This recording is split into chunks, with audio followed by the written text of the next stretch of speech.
What's up, my loves and fellow creatives? Welcome to Innate Academy. Tonight is a special night. I am actually here at a special location, and I'm going to present to you a special class. Tonight normally is our Wednesday Photoshop class, so I actually have this very unique opportunity to be inside of a print shop so that I can answer your questions and even show you some things inside of printing large format. And I even want to show you some stuff that you can do from home utilizing large format printers that already have the expensive equipment so that you can make the most out of your events, your parties, and of course, expanding your brand. So I just want to know in the chat, let me know who you are and what you love to do. Let me know what would you do for free in your spare time. What do you work on that nobody even has to pay you for that you truly love? Okay, because I want to know while y'all are here, give me your whys real quick. Tell me what you love to do. Is it crafting? Is it sublimation? Is it digital artwork? Let me know what you do in your free time for fun because more than likely that's your gift. All right, and also let me know, can y'all hear me okay? Because I am projecting to a phone that is over here and not my typical mic settings. And there are some machines and some noises around me. So let me know if you all can hear me. I sound far away.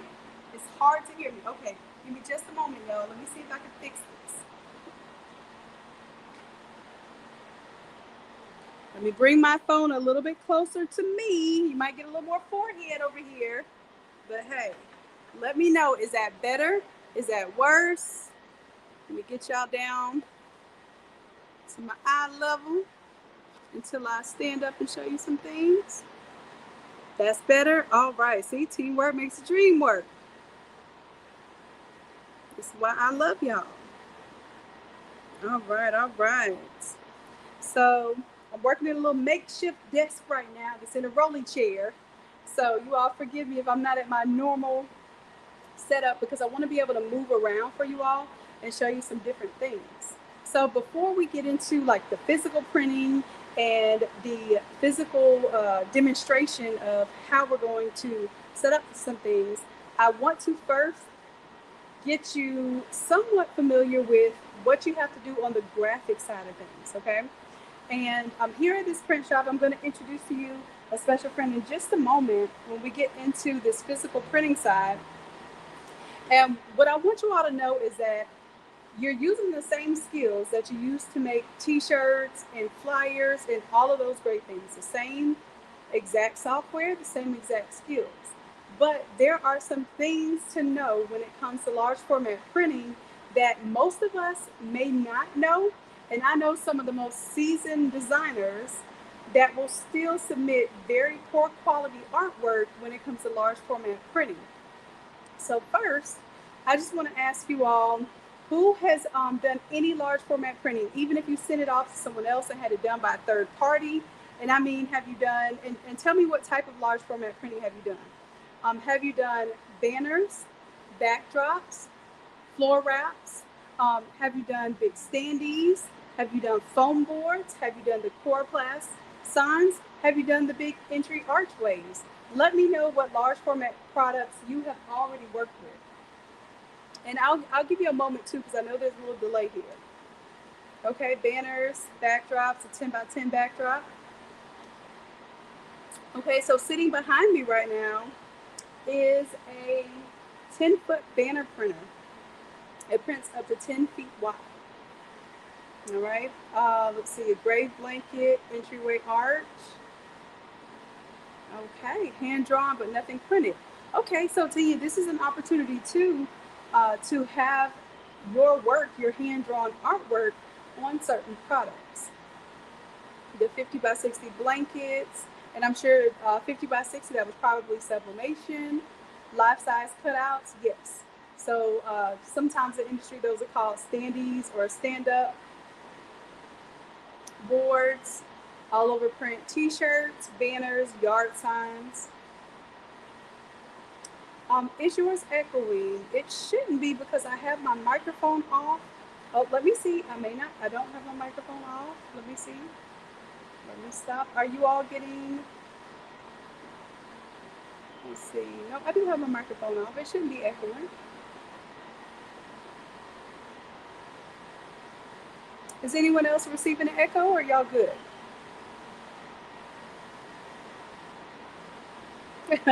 Lynn says the entryway arch worked me. Lynn, tell me what was the issue?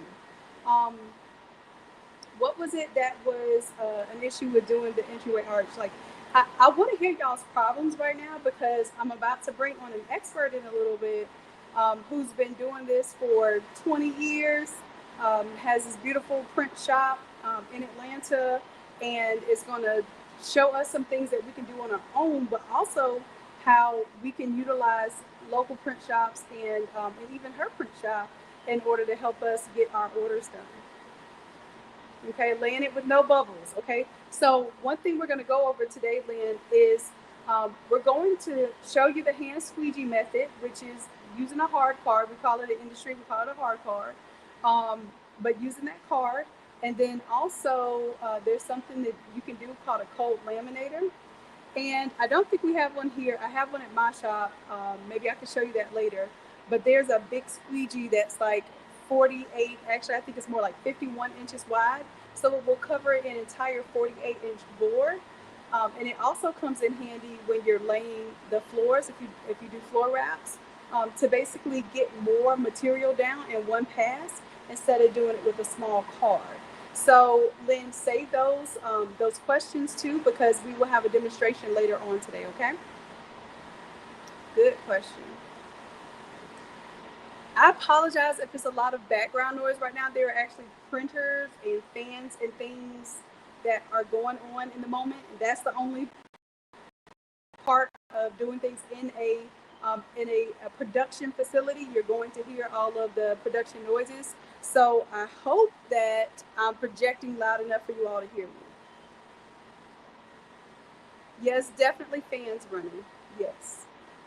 Now let me see if there's anything I can do in terms of editing the mic.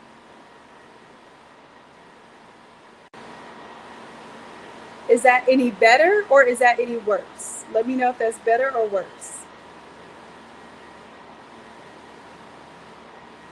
If that is better, y'all let me know.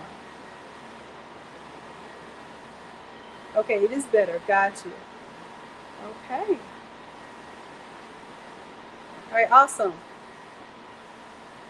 So what other issues have you all had? Has anyone had an issue where you have submitted artwork to, for instance, to a large format printer to print your banner or your backdrop, and you got it back and it was fuzzy or it wasn't the right size? You all let me know. I want to start with the problems first. I'm very much like a problem seeker because I'm a problem solver. So I want to know what problems you have before I tell you all the things that I think you should know. I'd rather know where you're already stuck so that you can get instant results tonight. So as soon as we get off of this live tonight, you should have some instant answers to how to improve your processes and get better large format prints.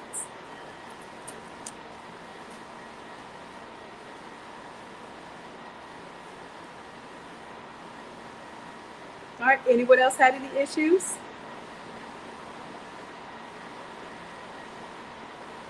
So your first one was pixelated. Okay, Tracy G.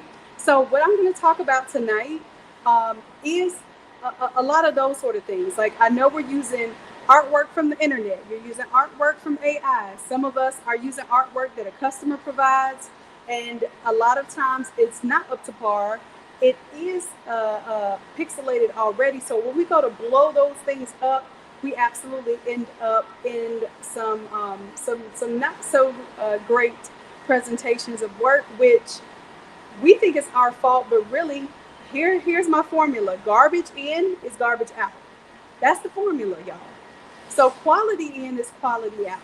So if you can get your customers to initially have at least the best results that they can produce and give to you, then that's going to ensure that you have a better product in the long run. All right, so here's one thing that I want to show you. So for Craft to Quit and for the VIP members, I actually designed this. I'm working on a whole bunch of stuff for y'all. But I'm going to show you, this is what we're going to make today live. This is an accordion. Basically, it's an accordion wall, but it also can create those big columns. They are 2 feet wide and 8 feet tall. So we're going to make it an accordion wall, but then we're also going to flip it and make it into columns. If you all stay tuned and stay with me tonight. All right, so right now the things are printing. I'll take you over there in a little bit to show you just the process of the printing, because I know that really excites us when we see these big old machines get to work. But before we get to the printing, we have to start with the foundation, and that's the artwork, okay? So I know we created some beautiful artwork in AI, and what I want to do is show you how I'm using some of that AI artwork to kind of pull together a mock-up stage. So here's my workflow when doing big graphics, okay? When I'm doing smaller graphics like t-shirts, I'll go ahead and design it full resolution, and whatever I design is the final product.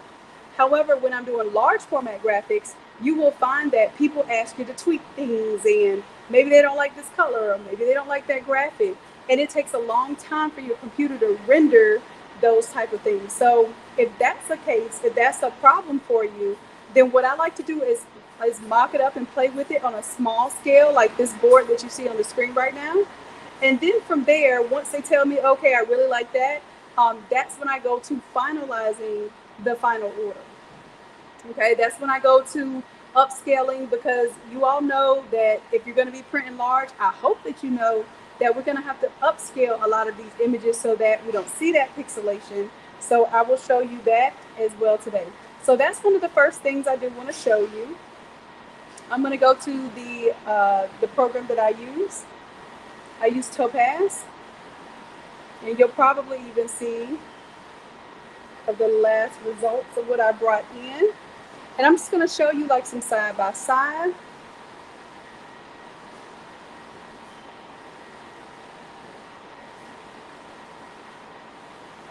All right, so I'm going to bring an image in there that has not been upscaled yet. So I'm going to take this storefront. Now, which storefront do I want? Because I created some really cute ones. Let's go with this one. Okay. So for this one, I want it to go with a Dr. Seuss theme. But listen, y'all know how the Grinch stole Christmas? We need to stop stealing the Grinch, okay? So although I want to go with the Grinch theme, I'm not trying to exactly replicate the Grinch. I'm just trying to make sure that my world that I'm creating for this project has that type of feel to it without infringing on the character and without infringing on things from the movie, the books, etc. So if you want to know what that prompt is, it is, for those of you all who did the AI class with me yesterday, that is in the test room, so y'all can have fun with that. All right, but I want to show you what happens here. I'm going to hit upscale, and right now, I'm going to choose an upscale factor of about 3.4. The maximum, I believe, the maximum here is 6. So I'm not going to choose the maximum because that's going to make it really, really large for no reason. I'm going to go at about 3.4, which is still very large. All right, and what you'll do, you'll see it start to render. Now, all of this stuff is in the window. You can choose to do a couple of things. If it's going to be far enough away, then leave it as is. The stuff that's in the window looks like gibberish because it's gibberish. So you can actually go into the window and paste images that actually make sense, images that might be in a storefront. What I want you to pay attention to is the level of detail and the cleaner lines. You see how this is pixelated? This is more cleaned up. And then I can choose my model here, my AI model. I'm going to choose high fidelity.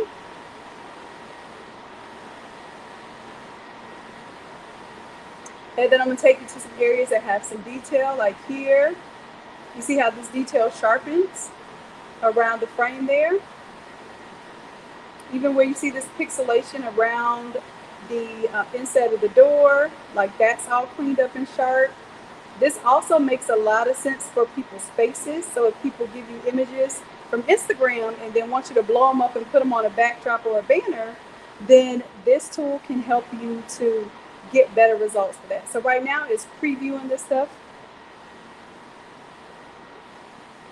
All right, and all I have done right now is just chosen upscale, but you can also denoise it. You can sharpen the image if you want to see like some more of those details. So see how denoise smoothed out a lot of those little bumpy areas because it's considering that those are pixels.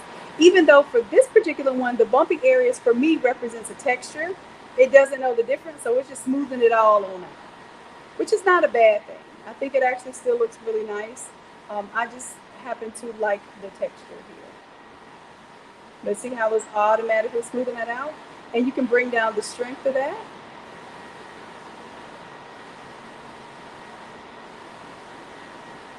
And you also have tools that'll balance the color, lighting, and all of that stuff as well. But the best thing that I do is just upscale so that I make sure that I'm getting a higher quality result, especially if I'm printing this out large. Okay? So that's my first tip. And then what I do once I have where I want, let's say I want to go with the smoother version, I'll export the image and it tells me the difference in the size. So here's the thing, we're going from 10 megabytes to 105 megabytes, okay? So that's almost 10 times the size. Even though I increased it, I enhanced it by 3.4 times, it makes the file 10 times larger. So I want you to keep that in mind when you crank it all the way up to 6, and that thing is like, you know, a whole gig just by itself. Usually that's a little overkill because your graphic is probably not even going to be displayed at that higher resolution. All right, so once I have it where I want it, I'll put save here. And for me, the way I have it set up, it'll put Topaz at the end, so I will know that that is the upscale version. So it's going to put upscale at the end, upscale 3.4. So it's letting me know how much I have upscaled it. And it does take a little time to get processing here.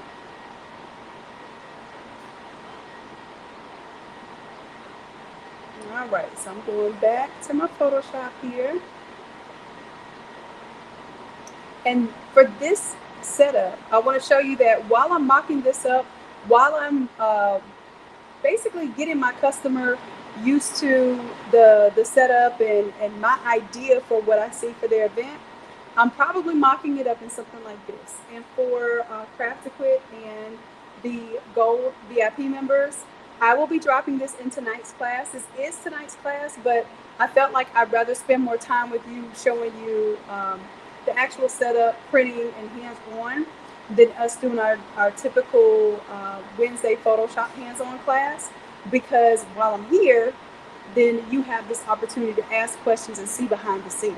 So I hope you all, are okay with that. I hope you appreciate that, and I hope you come with some engagement and some questions. Okay. All right. So we just finished saving that upscaled image, but when I'm doing this mock-up, I'm not using my upscaled image necessarily. What I'm doing is I'm showing the setup here. So just to give you all an idea here, this is the storefront. Just a straight up image that I created. And then there are other storefronts that I could use as well. Let's see, that one has that door. Let me show you this other variation. If I wanted to drag and drop this one in.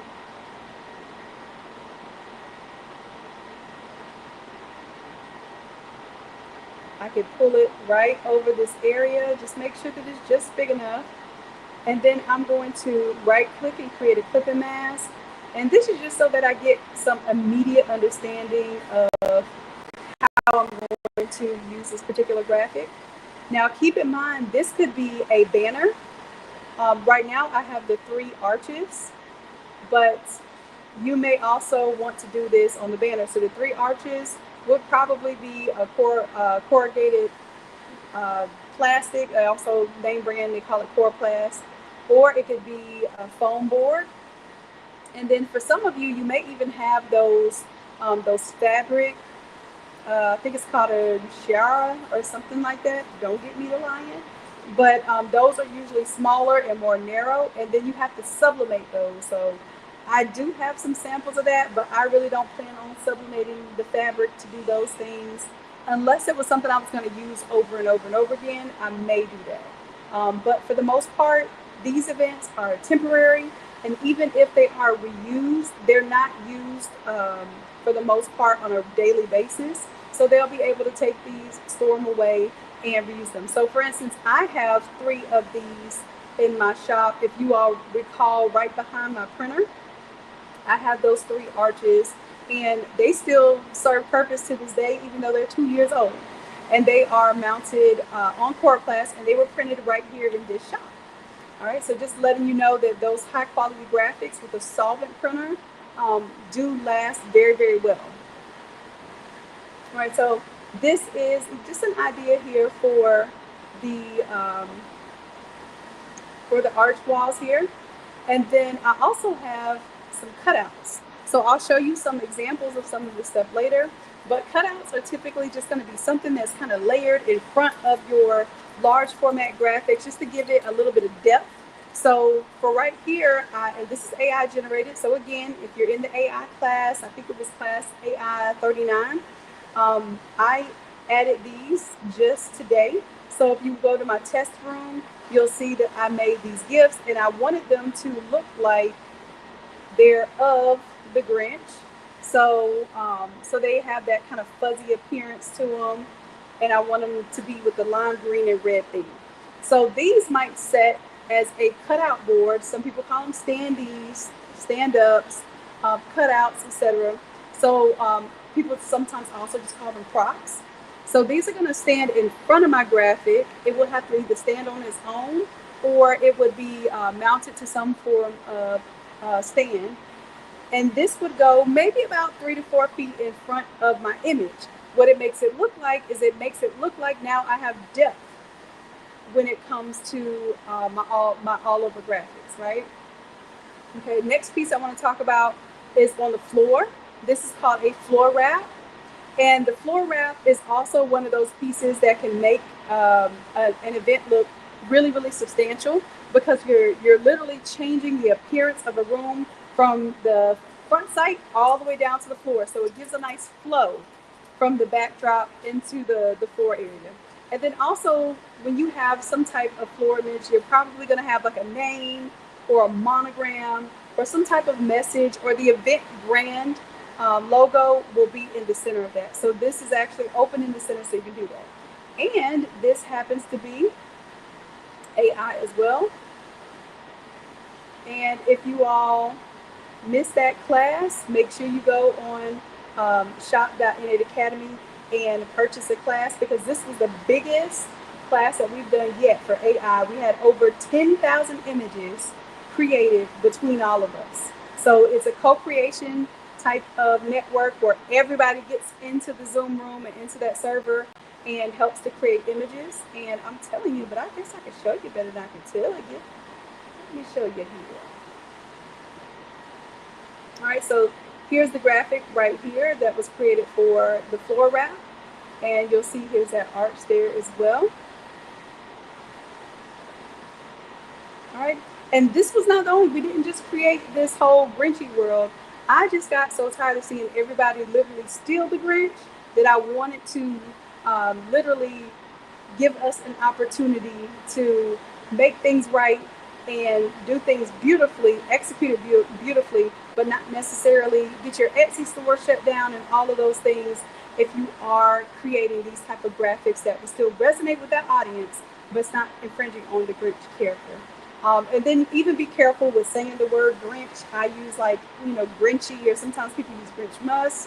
You can still get in a little trouble with that. So a lot of people are using the mean green one or something like that. So just be aware that there is some red tape when it comes to doing these sorts of things. But everything here, we generated AI. Nothing here actually has the Grinch character, and no words on here actually use the word Grinch. So I'm letting you know that there are ways to play with the theme without getting yourselves so deep into copyright infringement and trademark infringement. All right, so I'm going to move on. We talked about the floor wrap. We talked about the 3 panel, and each of these panels can be up to 8 feet tall because you're using a 4 foot by 8 foot board here. Of chloroplast board or foam board. All right, so I'm gonna move over here to the left. And this right here is an arch, but I'm gonna explain to you, it wouldn't print exactly like this. I wouldn't mock this up exactly like this to my customer. What I would end up doing is basically taking it to where it's just this top here, maybe this tree here, and then let it cut off at the bottom. And then my floor, if I wanted the snow to be there, my floor would continue that snow area. The other thing is you have a lot of these elements hanging off the top here. And let me show you. Let me get the lasso tool here. So these things here could be a little difficult to cut with the foam or the chloroplast. So I'm going to see if I do generative fill, if it kind of cleans that up for me. I'm still going to keep it the way it is, just because what I was going to do for this one is put balloons going around it, and then I'm going to have balloons. Actually, that looks better to me. I'm going to have balloons coming through the inside of the arch and flowing down. So I don't know if I have time to show y'all that, or if I will just be able to demo that possibly for Freebie Friday. We'll see, because that's coming right up. And let's see here, I don't want the trees there because I want to put my own trees separate. I really want to focus on just that arch there.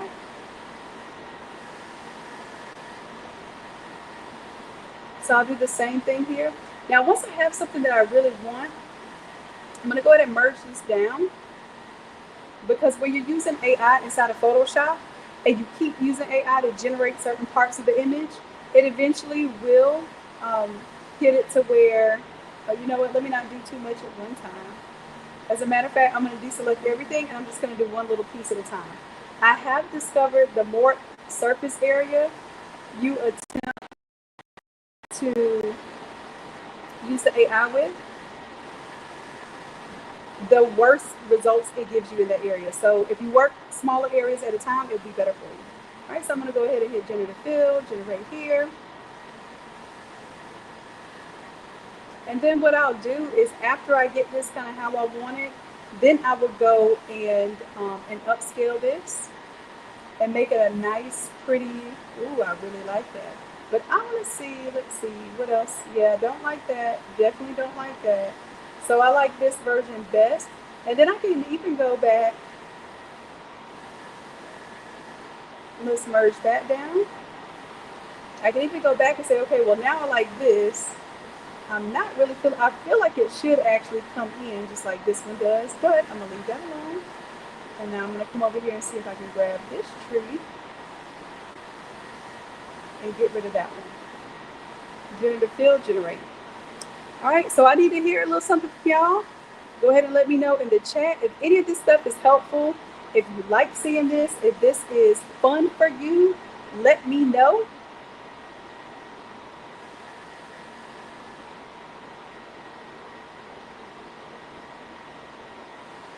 Ah, Anita, you like the upscale drive? Yes, as a matter of fact, that is definitely a go-to now. Like when I want to see the upscaled images, it kind of gives me an idea of what you all like as well. So when I develop the templates, I'm developing the templates based on things that you all have upscaled, because I know that's what you like. All right, so yes, this is helpful. Good, good. Okay. Now this one, I don't like this variation. Let me see. Okay, that's better. And that one, honestly, this one I find doesn't give me enough surface down here. So I'm going to rock with this one. I'm going to merge it down. And then I could even go back and say, okay, now I want you to refocus on this area. And it'll give me some other options there. But for the most part, this has really done a lot of what we used to have to do by hand. And just to be quite blunt with you, that we didn't do that well by hand, right? All right, so let's see. I want a little more space down there. That's it right there for me. So I'm going to merge that down. Gotta click on the gray area.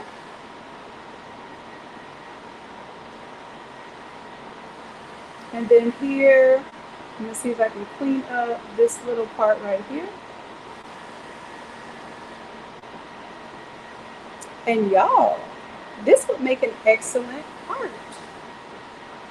And let me show y'all some other stuff I played with. So yeah, I went back into the AI room and I created a bunch of more stuff for y'all. Yes, I did. Oh, that Christmas tree came out really nice too. So I'm using that one. You'll see it featured on this setup as well. And let me show you what I had to do to this one. You notice that the very top of it has this kind of extra thing that would not be supported if I cut it out of foam. So I did cut this off in Photoshop, and then it left me with this beautiful part here. Now these little squiggly things are not going to cut out when it comes to my cutout. So we have a few options there. We can actually cleanly cut it out of the graphic, or when we're cutting the board, we can cut it. I would personally rather clean it off of the graphic so that I don't have any extraneous lines looking crazy when I go to do a contour cut. Okay. And sometimes with your contour cut, you're going to have to give it like a little white space, a little bleed area, or basically an offset is what they call it. Or if you kiss cut it, that means you're cutting right up against the graphic and you're not going to have any type of white margin.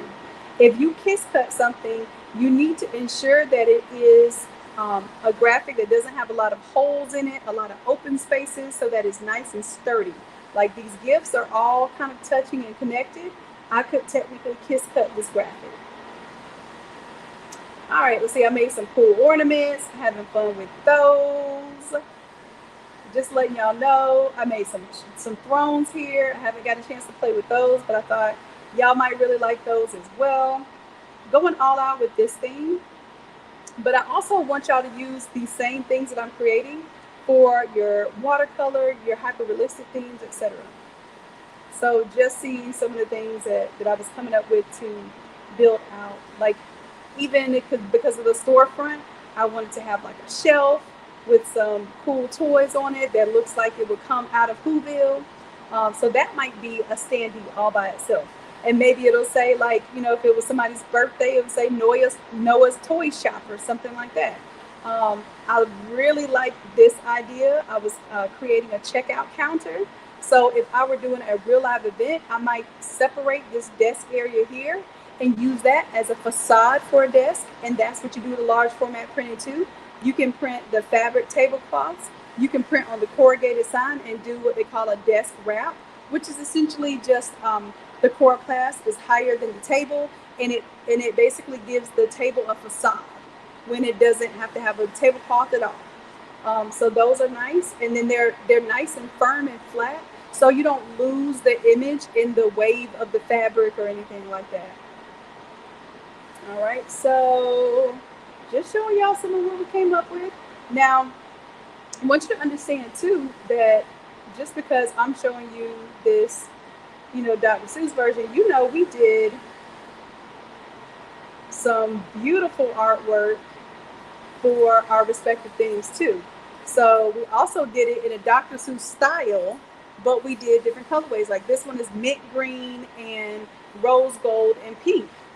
And this one came out, like, I think really gorgeous. And I think you still be able to bring this Candyland type whimsical, imaginative experience when I know this artwork does not exist anywhere. Like if I was looking for this right now, I would be pulling my hair out trying to find a graphic that looks like this. But like number 3 right here, I can see this all day as a backdrop, right? So this is what I'm saying. If y'all are not in these AI classes on Tuesday, what are you doing on Tuesday? What's so important 8 o'clock on Tuesday that you're not in AI class? So let me just see right here.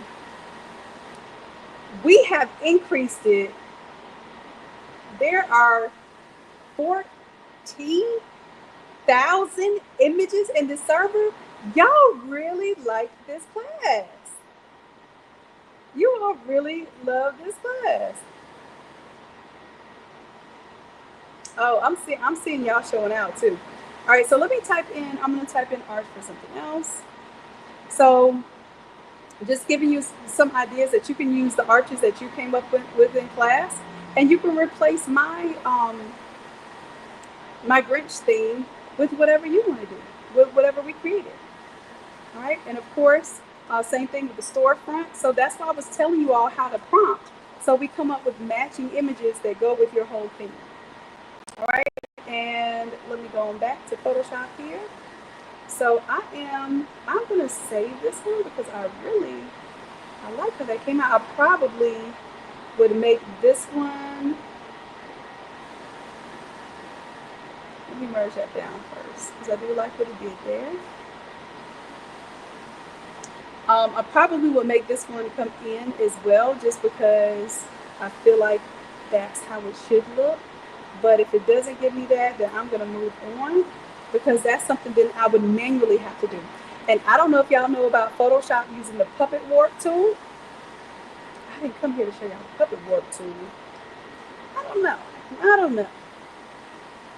We'll see. That might be something I'll show y'all Freebie Friday. See, I didn't have to use the puppet warp tool. AI did it for me. Let's go, AI. All right, so that one is cleaned up. I like it. See that? All right, look, I didn't even have to do it. Look, I'm telling y'all, if y'all don't know about this Photoshop, if y'all don't know about this AI, get into it. Tuesdays, AI. Wednesday, Photoshop. And then on Fridays, if you're in Craft Equip, we do business coaching and we work through some of your problems as an entrepreneur. Okay, so that's the fun stuff too. All right, let me go ahead and start talking because y'all know when I'm talking, I ain't clicking. All right, so now this looks good. I can go ahead and close that down. I'm going to hit yes to save. All right, so now it's all cleaned up. And of course, it had a layer mask on it. I'm going to go ahead and delete that layer mask. I'm going to make a fresh new one. And really, the layer mask here is just for the sake of mocking up. It's not my true layer mask. But let me show you how quick we can do this. Come on over here. Grab your object selection tool.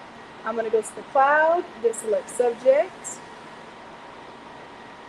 And I would just manually get rid of this little star and probably that little thing hanging off the top there, just because it's so extra. It's just not worth cutting out of foam or the plastic. All right, so there we go. Visual purposes, we're done with that. Then let me take you to this tree because I thought this tree. So I'm talking you through some things that I had to realize for myself. Also consulting with the printer. We're sitting here and like, okay, well, that's not going to print well, or that's going to be very difficult to cut. So sometimes in our minds, we see something a certain way. And although it may look really good, the execution is either going to cost us a lot of time and effort, or it's going to basically make your project not look so great because you're trying to do something that really is not intended for that particular purpose. So for instance, me trying to get these little swirly things here, what I might do, which I think would be pretty cool, I would probably cut them off in real life, right, on my graphic, but then maybe I'll go get some pipe cleaners, some little green pipe cleaners, and have those hanging off if I really wanted some little curly, cute, little fuzzy green things coming off of the edge of my tree. So you get creative with that as well.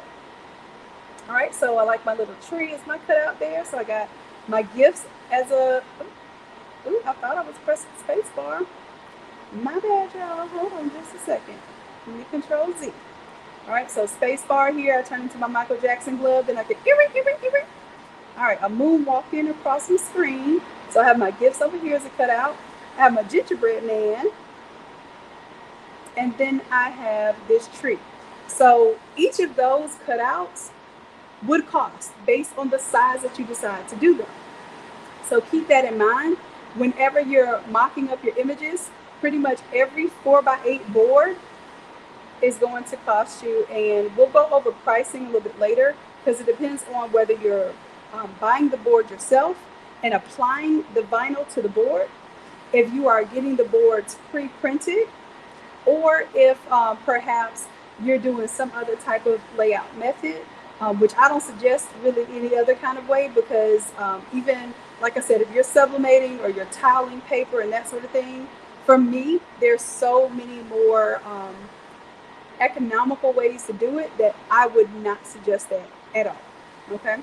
All right. So now I want to get into my favorite for tonight, which is the columns or the accordion signage here. So I actually created a full template for you all. And this was kind of, I'm showing you all here. So if you wanted to change it out to your theme, let's say I want to go with the watercolor pink Christmas theme, or I want to go with the ice blue winter wonderland theme. I was just pulling together similar elements that I was creating in the AI room so I can kind of make things match and pull things together.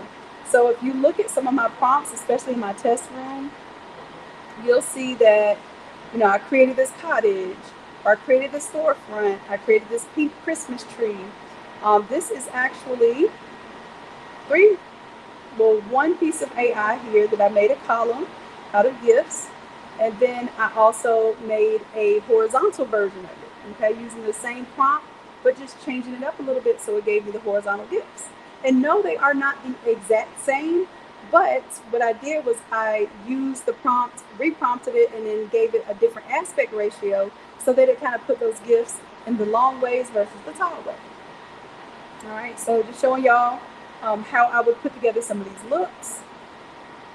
All right, so I was thinking for Winter Wonderland, kind of doing a blue theme, and I like the icicles on the arch. I thought that was very beautiful.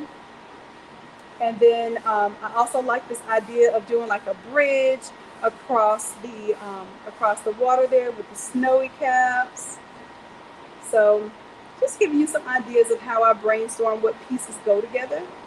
This is nothing more than me just dropping some images together and kind of getting an idea of what goes together. So I'm going to close that out now.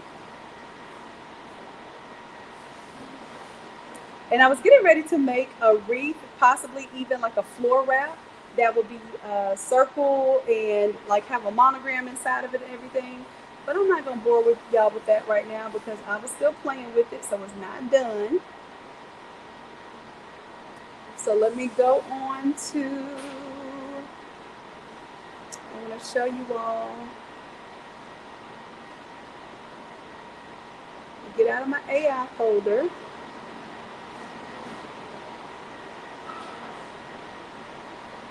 And I'm going to take you to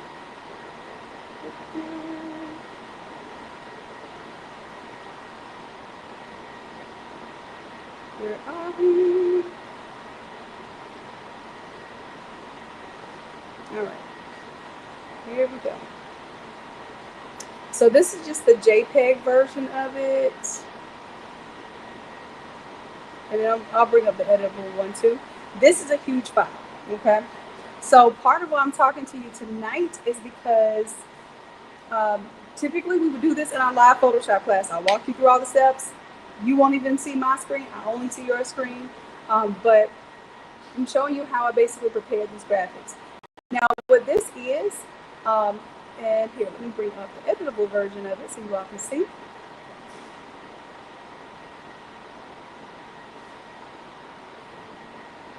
This graphic is at full scale.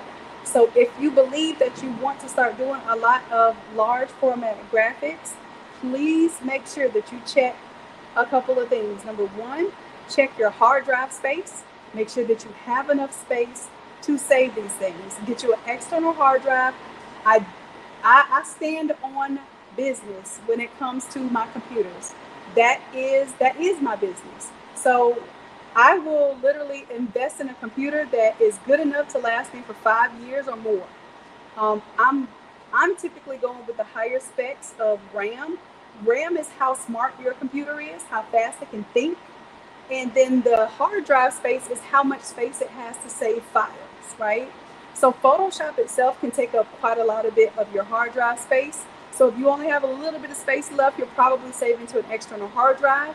But sometimes the functions of Photoshop need what's called a scratch disk. And that scratch disk is your hard drive.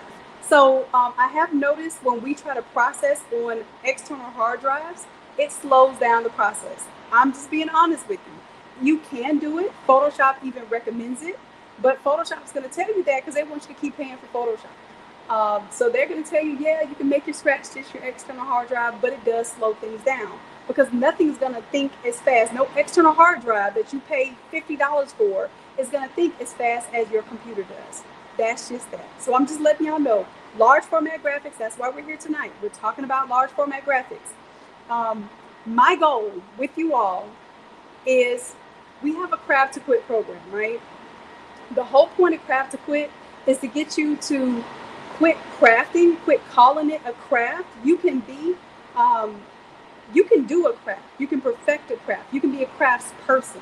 But when I hear the word craft, I'm thinking a hobby. I'm thinking something you just have fun doing. I'm thinking something not only do you not make money doing, you're probably losing money and spending money doing. I want you all to be professionals. I want you pro level, okay? I want somebody to be able to look at your work and look at the output of your work and not know that you did it from home. Do y'all hear what I'm saying? That's how I produce. That's how I've always learned.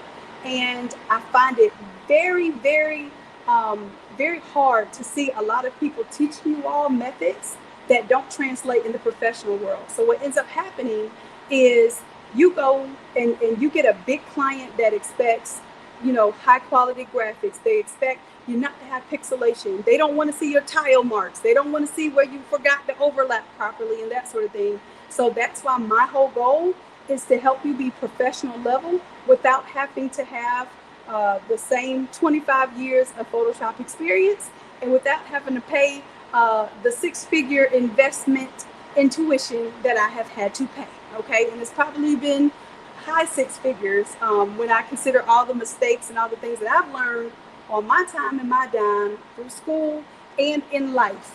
Okay, so the things that I'm teaching you tonight, they aren't the pretty things, but these are the things that make your work pretty. Okay, these are the things that make your bank account pretty.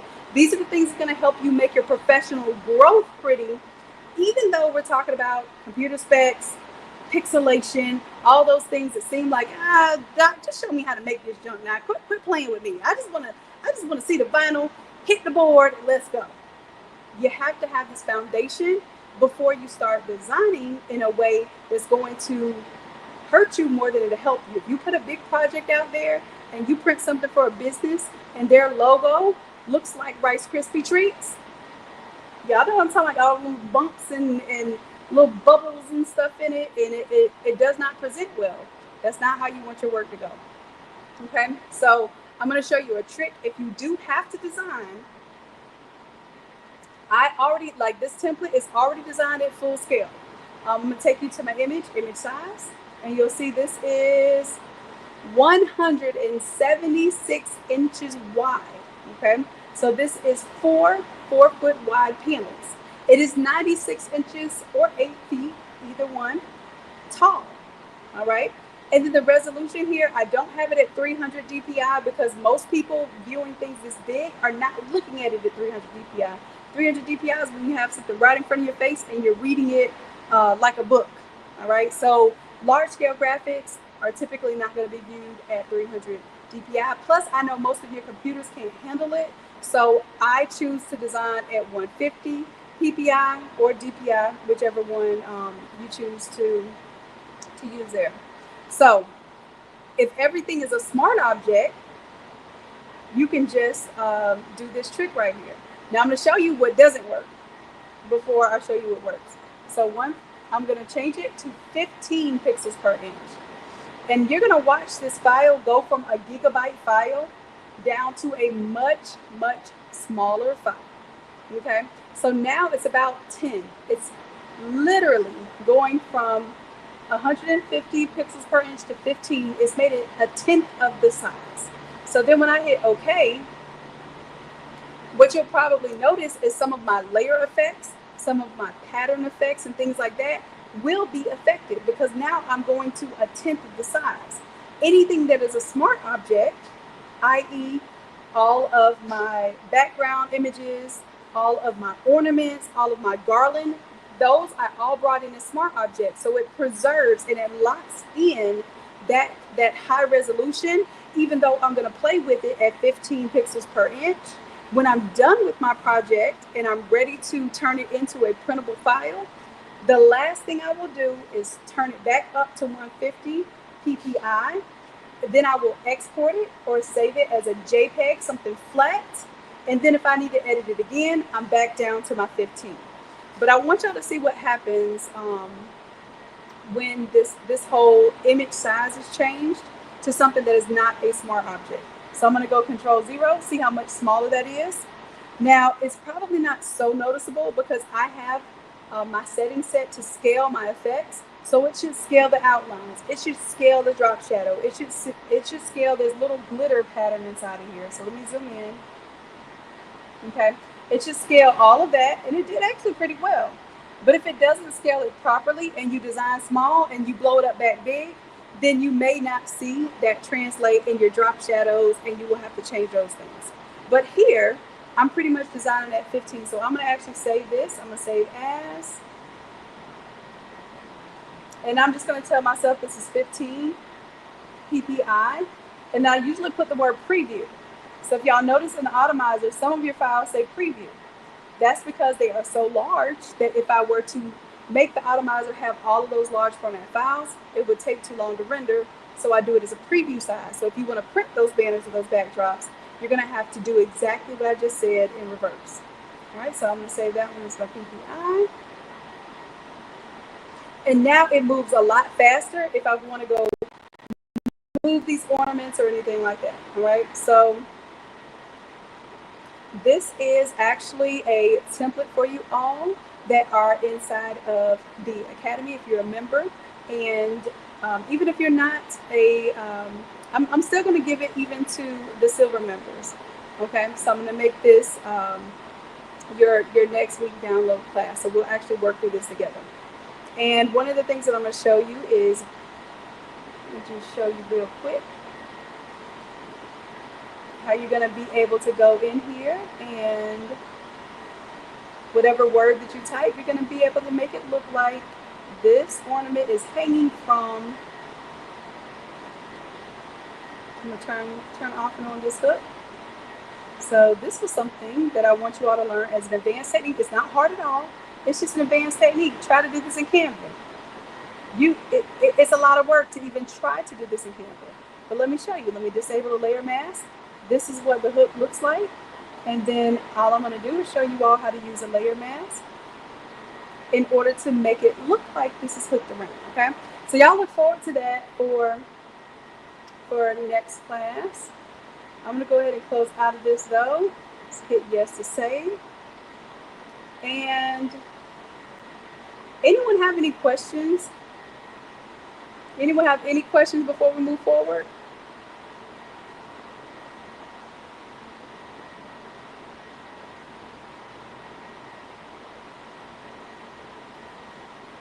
All right.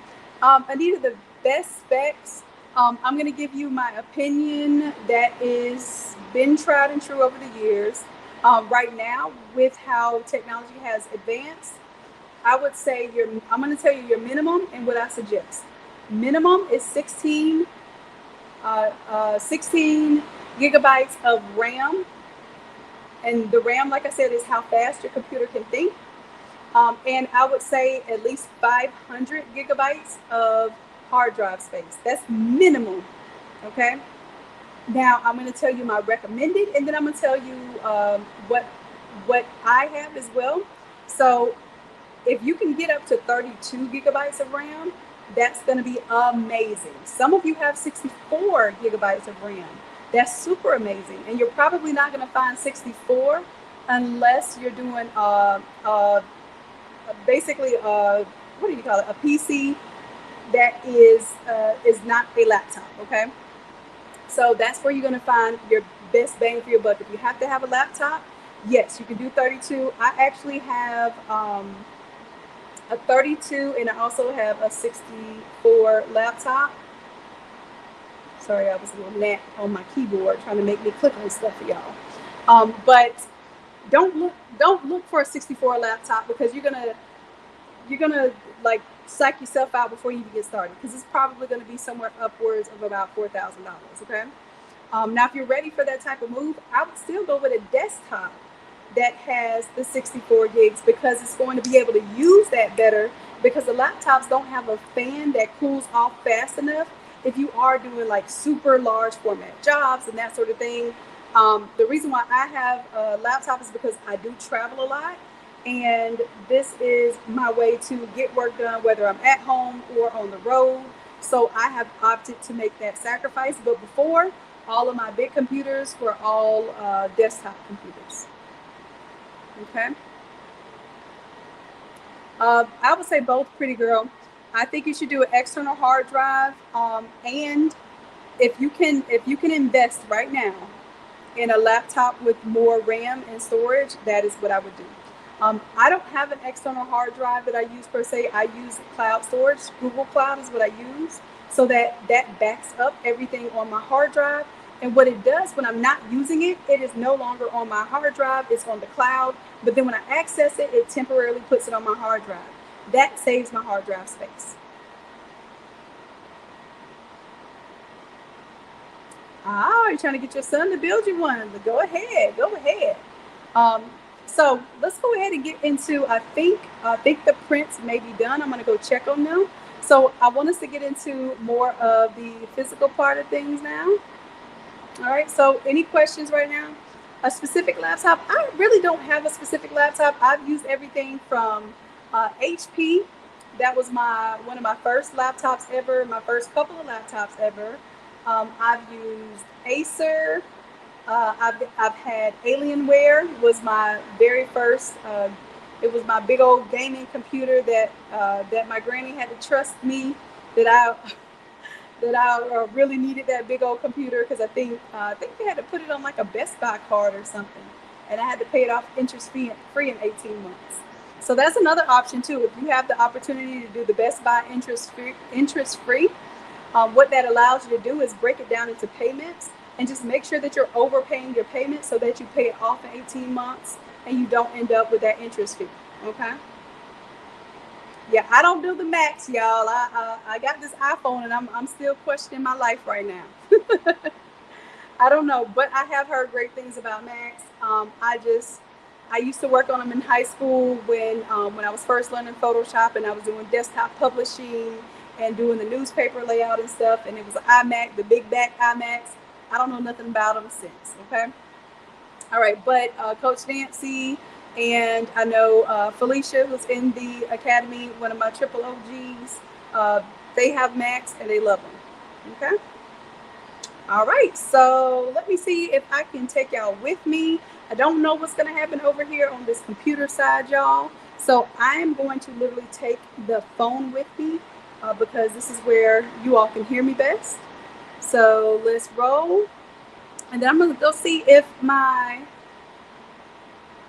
buddy's ready to get going too. All right. All right. Just got to get more RAM. And see, I don't know with Macs if y'all can actually expand your RAM and all of that stuff. I don't know if y'all can do that. I know I opened this new laptop I have, the Surface doesn't do that either. But all of my laptops, y'all, I used to be a laptop doctor. Y'all talk about the shop doc. I was a laptop doc. I used to open that thing up, put more memory, um, expand my hard drive, put graphics cards in that thing and everything. So I don't know if you all can see me. Can you see me? I don't know what y'all can see. Okay, so I'm just walking around with this pole right now. I'm moving a tripod. All right, let's see. All right, so we got some prints going on here. And this is several prints. It's actually a total of 4 prints because we're going to have a total of 4 boards. So these are going to be huge. All right. And what we're going to do, we're not going to do all 4 of them on live with y'all tonight, obviously. But what I would like to do is show you all how this whole process is set up. I would actually like to show you 2 different ways that you can do this even at home if you are able to order the vinyl. Some of you even have vinyl printers, but you just don't know how to apply the graphics. So that's what we're going to do too. So I'm going to actually show you around the shop of some things that were printed today up here at Hotlanta. Y'all see this? This is a contour cut sign. So remember, we're talking about contour cut. So this one has some details, and let me see what you all can see. So it has some details here that are a little too detailed to be kiss cut. So what happens is you create an offset and you just cut around that in order to keep everything together as one big old sign. These are the 4x8 standees. I'm going to back it up a little bit so you can see. Okay, so this is one standee here. This is 4 feet wide and 8 feet tall. And these happen to have a flap on the back that acts as a stand so that it basically stands up on its own, and these flaps just fold down flat. All right, and this is all stuff that was done at the shop today, y'all. All right, so this is all done with exactly what we're talking about. We're talking about doing the coroplast sign. Even this piece right here, this is 2 4x8 panels making an 8x8 sign here. All right, this one is another 2 4x8s, which make that an 8x8 sign. Now this one is 3 panels. I'm going to back up a little bit so you can see what I'm talking about. This one is left, middle, and right. So this makes this a 12-foot wide by 8-foot tall graphic. Okay, so this is enough to have about, I would say, anywhere from 8 to possibly 10 people standing in front of it, whereas an 8x10 usually can get anywhere from 5 to 8 people in front of it. An 8x8 graphic, you're usually getting anywhere from 3 to 5, possibly 6 people in front of an 8x8. Okay, so when you're talking about your graphics, you want to think of how many people are going to be standing in front of it. How substantial do you want the graphic size to be in comparison to the people standing near it or in front of it? And that sort of thing. So again, this is 2 panels put together to make an 8x8, another 2 panel, a single panel, a single panel, and this one is 4 panels, 1, 2, 3, 4, which makes this one 16 feet wide and 8 feet tall. Okay, and you see that there, you see the separation there. That lets you know that that is a separate board. All right. So I'm going to take you over here and show you some of the material. And forgive me if it's a little loud. There's some fans and some equipment and stuff going on. So this is, remember I told you all about coroplast. These are the coroplast sheets. And I believe I gave you all the vendor, one of the vendors that I like to use for this material. Yes, you can get these boards from Home Depot or Lowe's for 4x8. They are way too expensive for me to be profitable because they are approximately $30 from Home Depot and Lowe's, whereas you can go and get them from, I believe I gave you all Grimco.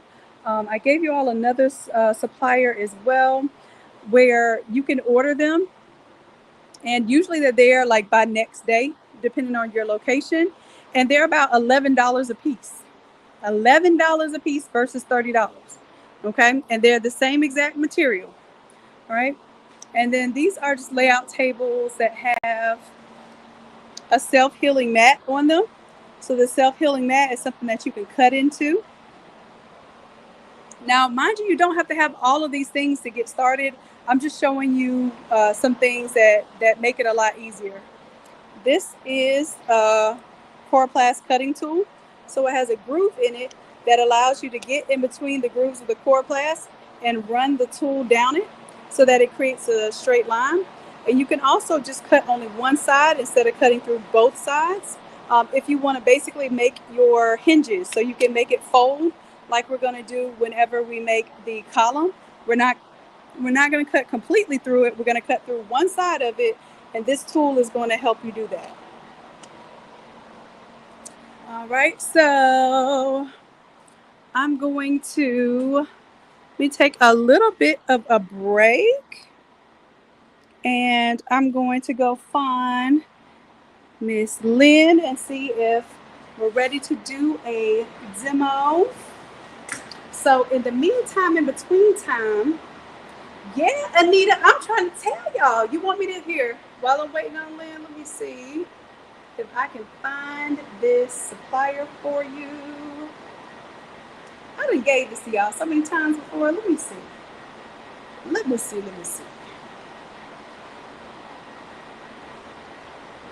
I probably have it. You know what? I have it on the free supply list. Y'all go grab your free supply list. Lane Coral. I gave y'all MAC papers and Grimco. So MAC papers is 12.8, and I think Grimco is around $11. If you buy 10 sheets, if you buy less than that, I think it is somewhere around $12 or $13. But that is still a significant difference from almost $30 a board. All right. All right, so what I'm going to do here in customer happiness, if you all, does anyone have a video that they could put on just for a moment so I can take a quick break and I'll come right back?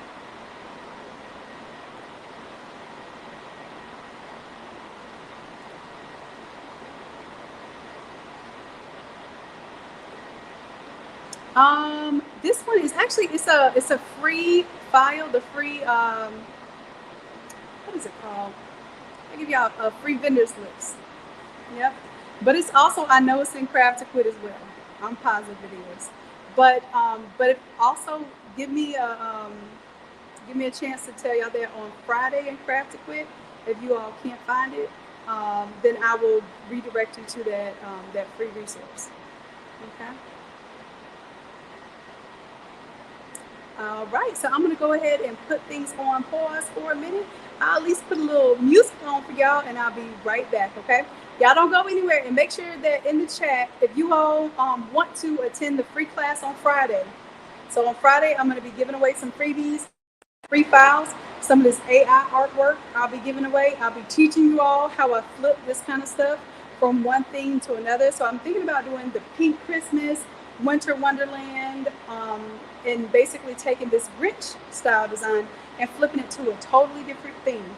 And if you want those results from that, you want the PNGs and all of the good schooling that I'm going to give for that. I'm also going to go over some Canva as well, showing you how to mock these things up and create the same type of experience in Canva.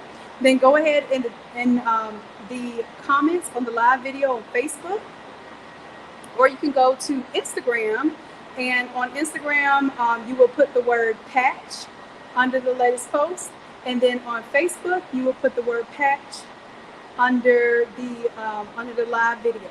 Okay, and customer happiness, if you all could share those links, that will be phenomenal. All right, y'all, I'm gonna go off live for just a moment and I'll be right back.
All right.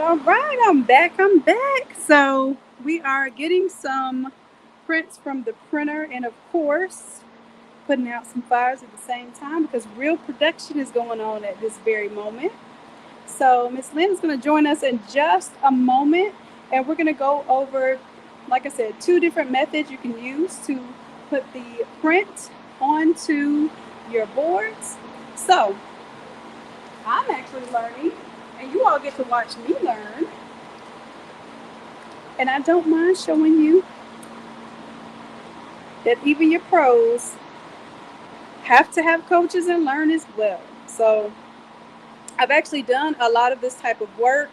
I used to have what they call an aqueous printer, which is basically a water-based large format printer. And I didn't do a lot of outdoor signs because we used to have to treat those signs with all kind of stuff just to get them to hold up in outdoors. So this is printed with a solvent printer, meaning that it is going to have longer life, and it also has UV resistance. So that means that the sunlight isn't going to affect this print nearly as much as it would affect a print that was printed on a water-based printer that doesn't have that UV protection. All right, so bear with us for just a moment while we are preparing and waiting for that. I'm actually going to be letting you all know what we have coming up. Okay, so make sure that you all can hear me. If you can't hear me, let me know. Let me know. I have this fan on. Well, I don't have the fan on, but there is a fan on. And I know it can seem a little loud, but it's also what's keeping us from burning up. So, hey, either I got to burn up or y'all got to hear this fan. All right, so I'm going to go ahead and show you all what we have coming up. I know that you all know that we have this upcoming challenge, okay? And I want to make sure that you all are all tapped in. So I'm just going to go to my one-on-one page and customer happiness. If you could drop the one-on-one link, please.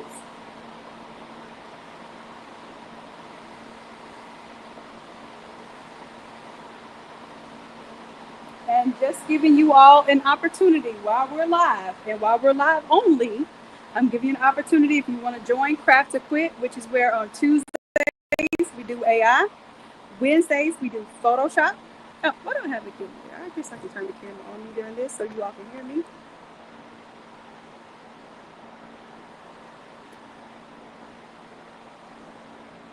All right, can y'all see me? Can you hear me? Can you hear me? All right, so on Tuesdays we do our AI. On Wednesdays we do our Photoshop. And then on Friday we have our mentorship session where we're talking about business, how we can grow, how we can expand, those blockers that we experience. We're working through strategies to get through those things. So make sure if you join tonight during the live, if you hit this Join Craft to Quit button, you will be able to join tonight for only $97 per month. So let me tell you what that includes. That's going to include the AI classes on Tuesday, the Photoshop classes on Wednesday, the Friday sessions that we have with the mentorship, but it also includes our challenges, okay? And our challenges right now, we're aiming to do about 10 per year, meaning that we're doing almost one every single month. We have one coming up. So if you were thinking about purchasing the challenge for $197, then I think you should purchase the Craft to Quit program right now for only $97, because not only will you get the challenge itself, you will also get 4 AI classes this month. You will get 4 live Photoshop classes, and then you'll also get 4 of the unlocking Photoshop classes. So you get to unlock 4 additional classes. Then on top of that, you have 4 sessions with us, strategy sessions that you get to meet with us on Fridays. So you also have the opportunity to unlock the Automizer at a extreme discount of 93% as long as you're a member. So keep those things in mind. If you just try out being a Craft to Quit member for 30 days, my goal is to get you more done in 30 days with us in the Craft to Quit program than you've probably done for your business all year long. And I'm just being honest because I think most of our Craft to Quit crew can tell you that we get it in. We don't just stay busy doing busy work. We're actually doing things that are for real time to help your business grow, to help your design skills so that your skill level grows. And y'all know we're increasing the skills to pay the bills. Okay. So I don't want us just learning random stuff, random crafts, random, hey, go to the Dollar Tree and make this. And like, although the Dollar Tree can be a great source to create crafts, I want you to be focused on becoming a professional, like having vendors. Not. I don't want you all sourcing the Dollar Tree, all 12 Dollar Trees in your local area, just so you can create one product. I want you all on professional mode. Professional mode means that you can sit at your desk, you can order from a supplier, and it'll be here tomorrow. Right? So then you can focus your efforts on designing. You can focus your effort on your marketing. You can focus your effort on going out there and finding more high-level clients and not spending all this time and energy just making something for the sake of making something, okay? Like I said, my goal is to professionalize crafting. I don't want crafting to be a hobby because hobbies are expensive, all right? All right, so let's keep going here. Just wanted to preach on that a little bit. Here's the challenge. Y'all make sure if you do nothing else, sign up for the free part of the challenge, okay? I'm going to have a free part of the challenge. Every day that you log in, you're going to get something absolutely phenomenal for no cost. And then, of course, if you see that you want to join the challenge because you see all the resources that we have, you see those fire templates, you see all the hands-on help that you're going to get, you will have an opportunity to upgrade, but it will not be at the early bird price. So if you want to make sure that you lock in your rate, go ahead and purchase at the early bird price, because after this Friday, the price goes up to $197 instead of $97.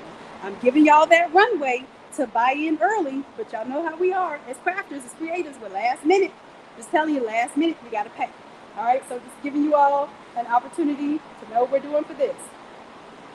Also, tomorrow, we're having a Canva class.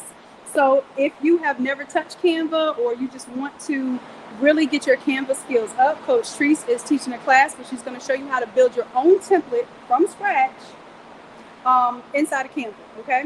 Now that it's our Photoshop folks too. You need to learn about Canva as well. So if you want and you're interested in that, please sign up for that class. And then on the 26th, which is Sunday, we have an Automizer class coming up. So some of you all that wanted some hands-on help setting up your Automizer, going ahead and flipping the template inside of the Automizer, producing all of your PNGs, because you know it will produce 100 different products, right? And you want to know, like, well, do I produce 100 products every time, or how do I keep up with my client files? Like, how do I really best use this Automizer? This is the hands-on class for you. And that class typically is about 3 to 4 hours. So it is absolutely worth $197 for 4 hours of time, making sure that you work through all that the Automizer can do. And then also, now you have this tool set to be able to create mega mock-ups for every single project that you can put on your Shopify store, you can put on your social media, etc. All right, so I think that's it. Y'all got Canva. Talk about Canva. These are all the Photoshop classes we've been doing, y'all. Y'all see our Photoshop is stacking up. Y'all see our AI is stacking up. And it's time for us to get back to the show.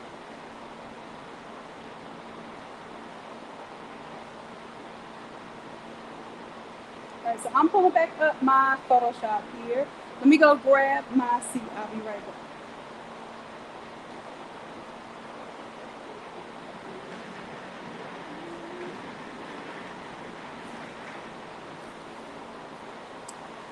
All right, y'all. We'll bring you down here to me. So this is one of those nights where you just hang out with me. I hope y'all don't mind, because like I said, it's a real production day, so stuff is just going on. Just going on.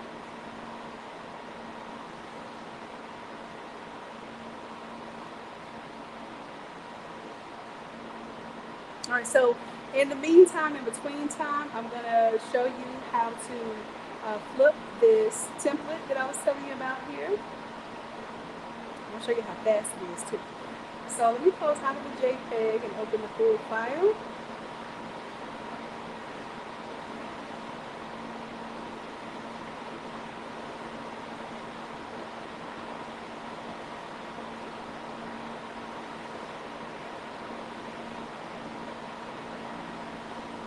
And what I want to do is I want to flip this to one of my alternate themes. Hold on. My little makeshift table here is turning on me. And I mistakenly opened the larger version of the document. So you see it even takes time to open up, especially when I'm on this live. It is it's also because of streaming is eating up data as well.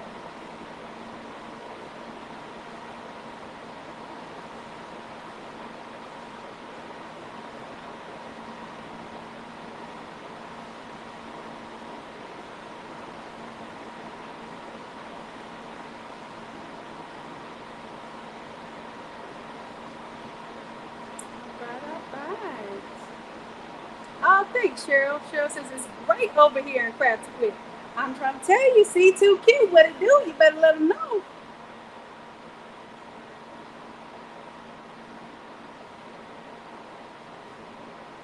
All right, all right.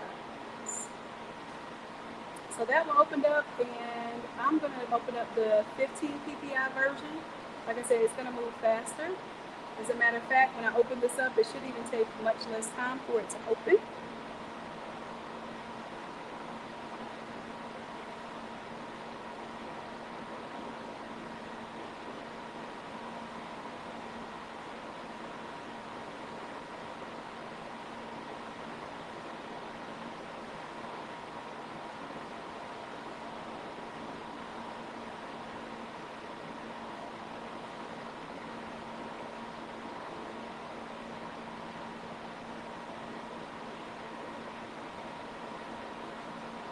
Alrighty. So with this file, I just have it pre-set up for you. So my whole objective was to make this file something that you all could quickly change out. And that way you don't have to worry so much about the impact. You just have something that you can put those beautiful files into and just flip it really quickly. So I'm going to double click on the side one here. And then let me see what goodies I have for you in the AI folder.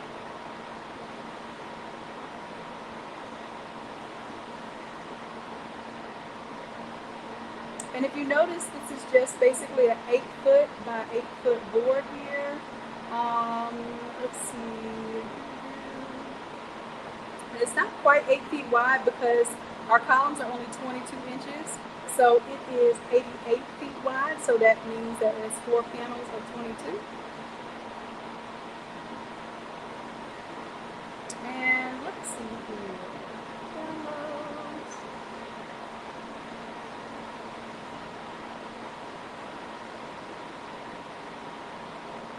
I want to create a scene here. I think I'm going to use this one right here.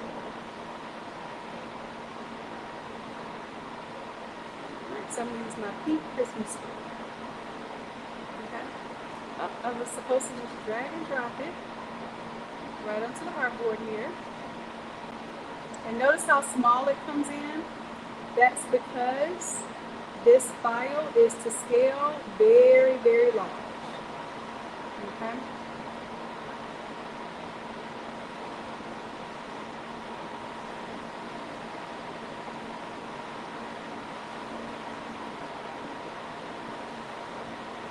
And for me, I feel like I want to create some more imagery to the top of that. So y'all are getting a good lesson here. If I want this taller,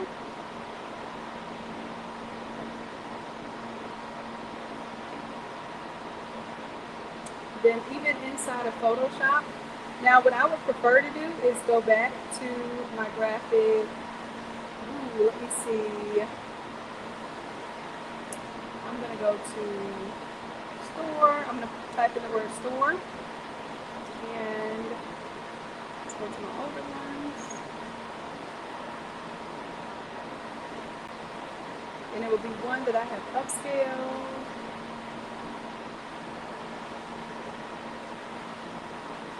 And I want one of my pink ones.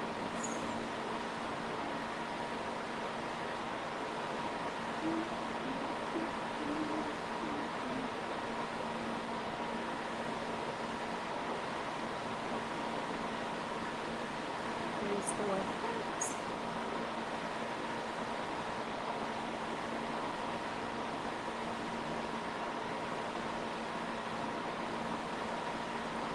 Chocolates.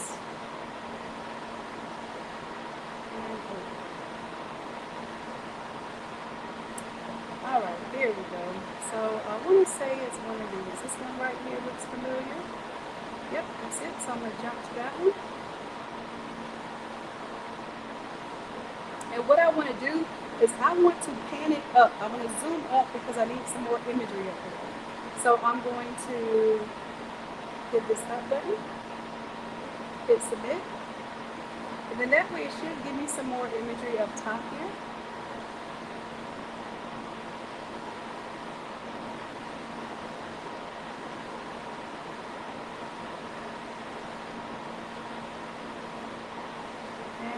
Jump all the way to the present. So this is our server, y'all. This is what it looks like inside of the AI room.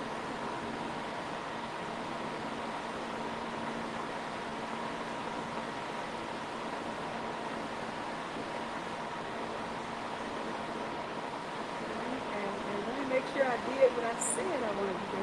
Hit submit.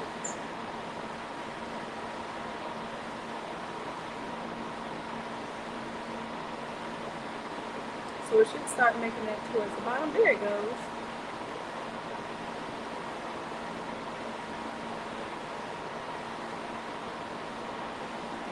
Alright, so far I'm liking number 3 here.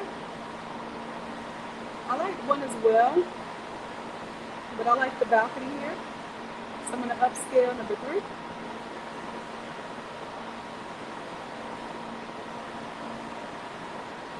And because I'm just using this as a sample, I'm not going to fully upscale it. So I would upscale creative if I know I'm going to use this, but I'm just going to use this for an example for right now. So I'm just going to save it as is.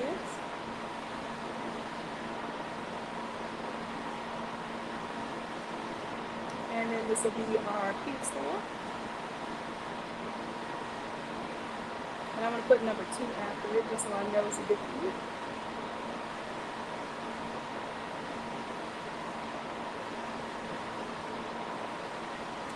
So now I'm coming back to Photoshop. I'm going to go ahead and get rid of this one because I want a taller version of the image. And let's drag and drop. Make it taller. And because I'm making it taller, I don't really need the floor in there at all.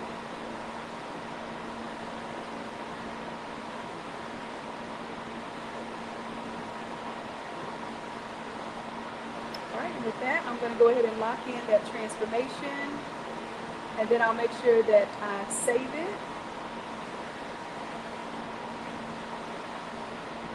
So let it do what it do, y'all.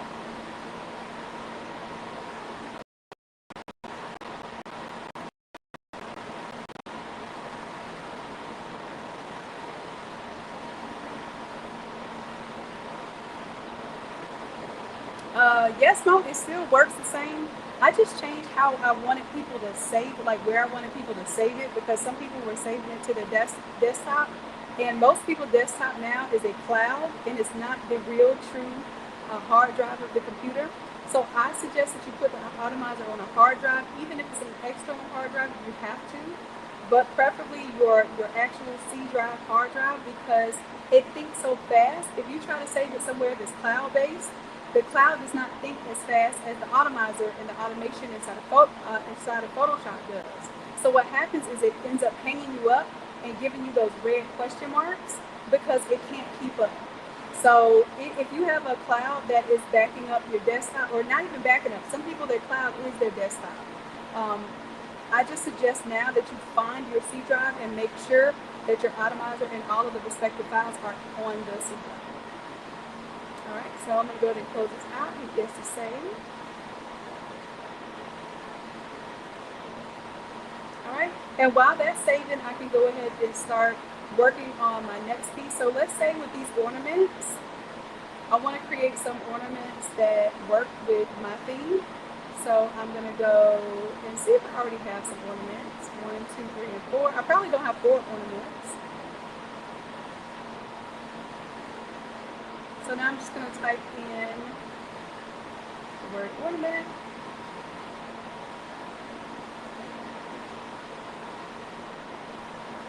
And I'll see if I find some nice pink ones ready to go. If not, then I'll make some.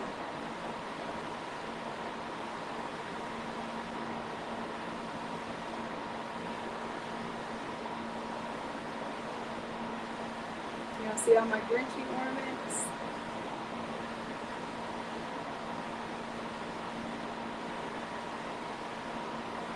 Okay, here we go. Here's some pretty pink ones. Ooh. Alright, so I like that one. Open that one up in my browser. That one's gorgeous. So I need 4, and I want to see if I can get 4 different because that one is gorgeous. Alright. And this is how you use the resources. But I like this one because this is the antique kind of shape there. So I have 4. Let me see. I like that one. So I have one with flowers on it already. Let me go with this one. Looks a little different.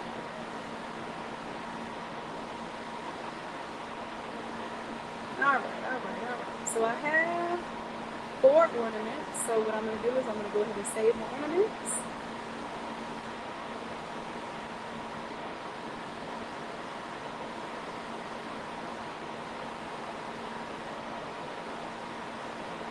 And I'm just going to call this one ornament pink 1. We got 1.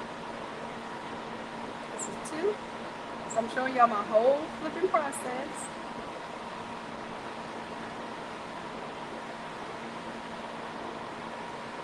This one's really pretty. This one will be 3.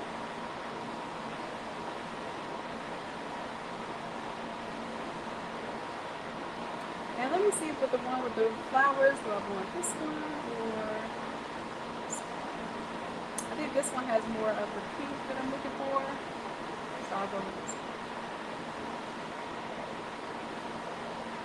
Alright, so I have my 4 ornaments.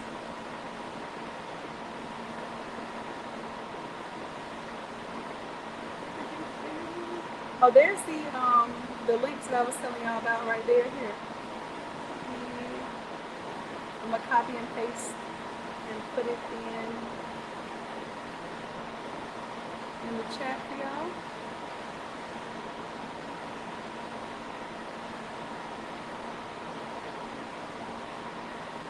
That's the one that has the best price there. There you go. Alright, so I have my ornaments. Let's go ahead and flip those out.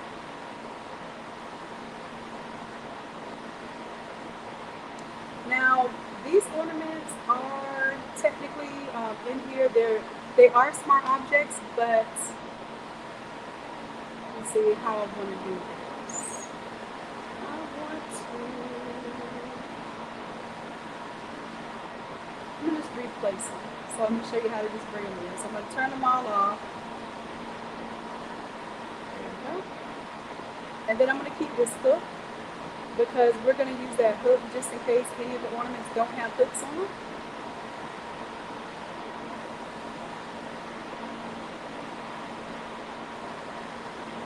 And let's just refresh that. Grab our 4 ornaments. I'm going to grab all 4. Now typically I put it in a program like Remove VG, and all of my artwork ahead of time, I go ahead and remove the background from them all at once. And you can see some of these are upscaled. One of these was not. So there possibly will be a lower quality looking image here. But this is just for me to show you all as an example. Alright, so on this top one here, I'm going to go ahead and turn off the side 1 for right now, just so we're just paying attention to side 2. And I'm going to use the object selection tool. Use a cloud face to select that subject. And see how these ornaments don't have the hooks on them? So if they don't have the hook, I'm going to make it look like it has a hook. Now this one, let's see. Let's go ahead and quickly cut that background out. Turn off the other ornaments. Make sure it gave us a good clean cut. Cool. And I'm just going to kind of place it. I'll place it over to the side just so I know that it's correct. Now this one, instead of going to the drop down, I'm just going to hover over it and tap on it. And it didn't get my little loop right there, which I do want my loop, so I'm going to see if the cloud gives me a different result. Don't show again, okay. And see if when I use the cloud, if it grabs that little loop for me. But also see when it's using the cloud, it is using a lot of extra processing. So I just want you to be aware that that's something that you're doing because it is literally using AI just to cut out your background. All right, so I'm going to cut that background out by hitting the layer mask tool.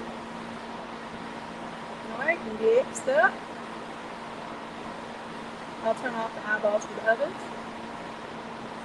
So we'll go ahead, same thing here, use the cloud, select the subject, let it do its thing.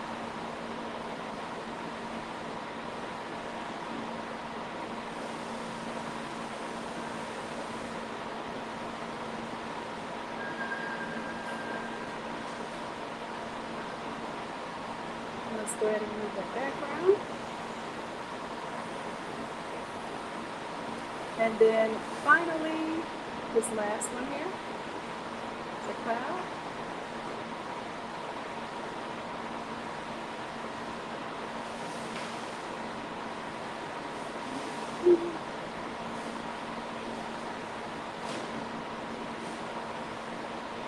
All right, now this one, you see how it has white in it? It doesn't recognize that we want the white. So what I'm going to do is make sure I'm on the addition tool here. And I can select inside of these white areas and make it select that image. Let me zoom in a little bit here so you see what I'm talking about.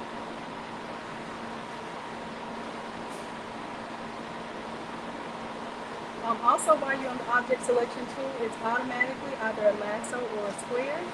So I'm going to kind of lasso this part of the image in here to let it know that, hey, I actually want that stuff. Please grab it. All right, and it looks like it grabbed everything there. And remember, these are not fully upscaled. So I know some people would use these as is, but I would still fully upscale it before I used it in a project, especially a large project like this. So now all 4 of our ornaments are cut out. I'm going to go ahead and just kind of put them in place where I might want them.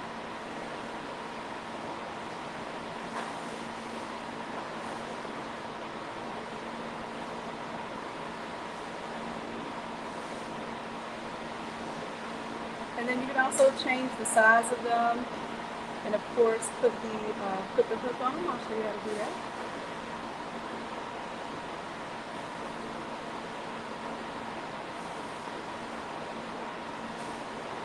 And one more here.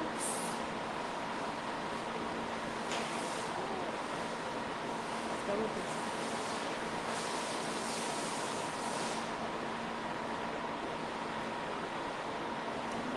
Whenever you're ready to roll, I'm ready. We're just showing you some photos.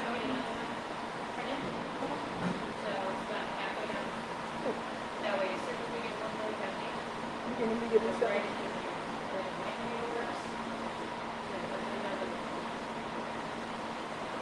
it's not all that. Okay, so I'm interested. Like I'm really excited to learn from someone who has been doing this for not just a long time, but a good time. Like literally, she's just as nerdy as I am when it comes to the graphics and the just making things pop, going above and beyond, serving people, and that's why we're here this hour, still working and able to come to you live. It is almost 10. So just that that we love what we do so much that we want to share that with you all as well. So I appreciate y'all still hanging out. Thought y'all been done tapped out by now, but I see y'all look interested. So I'm gonna keep on going. Yes. It's not necessarily all about us, it's about seeing other people successful too. Exactly, exactly. So one of my biggest things that I feel is my success is not how much money that I could ever earn. It's really how much can I help others have success and find their happiness, find their happy place. Like literally see that something that they can create in their minds can actually come to fruition in real life. And that's whether I'm doing a memorial shirt or I'm teaching you all Shopify or I'm showing you how to master Photoshop, whatever it is, I'm most excited when I see you all have success. That's why I get on you when I see y'all quiet. That's why I get on you because I want to see the success. Y'all could pay me every month, and I could just leave it at that. I don't care if you pay me every month if you're not doing the work. I got to check up on you, okay? All right, because let's be honest that payment is on autopilot, but your motivation ain't always on autopilot, okay? So that's why I come in, and even if I'm not your motivation, my aim is to be your accountability. So every single week, y'all hear me? Even today, the fact that we're not having our regular Photoshop class, we're bringing you some heavy material that will help you expand and accelerate your business, right? So every week, if you tap into the academy, we have something for you. I promise you that. All right, so let me get back to designing here. I'm going to put these little things on here. I want to show y'all this little trick to making this hook look like it is on, or making this ornament look like it is hanging off of the letters here. So you all are going to do this in class next week. Let me go ahead and find where my hook is. Hook, where are you? Okay, so the hook right now is on this one. And I'm just going to show you one hook and one process. That's how we'll do in class too. I'm just going to show you one time, and then you all will do it for the other 3 ornaments. If you want to do an ornament look, I think it looks pretty cool, but you might want to do something else. So first thing I'm going to do is go ahead and right click. I'm going to duplicate this because it is kind of in the exact place I need it to be for the other ornament. I'm going to right click and I'm going to delete that layer mask. Okay, so you see how the hook is all in front of the letters here, and my ornament is not really hanging on the hook. So let me take my ornament first. I'm going to size it down just a little bit because it's a little big. Oh, really size. Is that how you feel? You hit escape. I got what's going on here.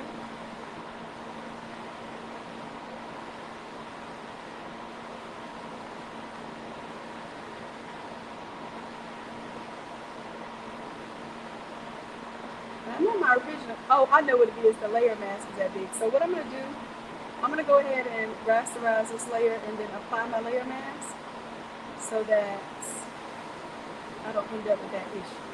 Boom, apply the layer mask. Now I'm only doing this because my image is a lot bigger than it really needs to be. And now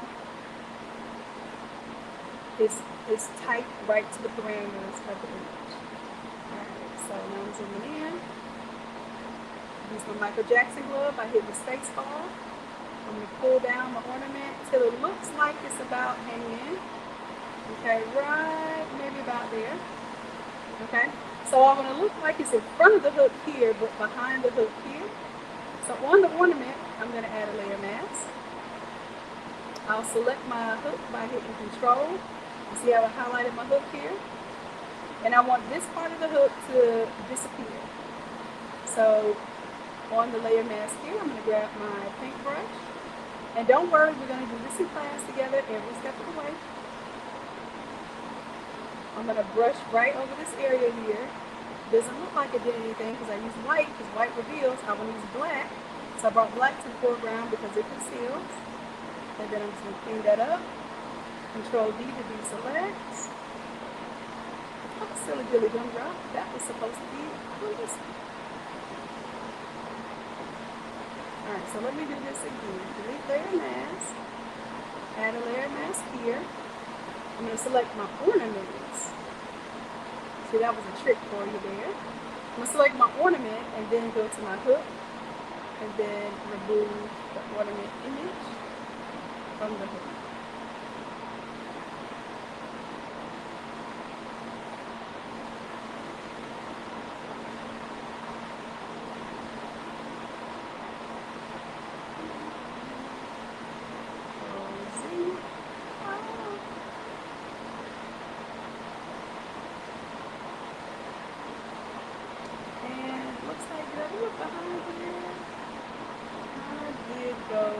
It did it. It's behind there. It's just hard to notice. Alright, so even though the hook is in front, it looks like it's behind in this area. Right here. So it's a little more substantial to see it here, because now I need to make the hook look like it's going all the way over this letter here. So while I'm on the layer mask for the hook, I'm just going to start painting black, which is going to conceal. And I have to do a significant amount of painting because I have a drop shadow on this, so that drop shadow is going to show really good if I don't get rid of it completely. And there it goes. I just made it look like it's tucked behind there and that it is literally hanging off of the letter.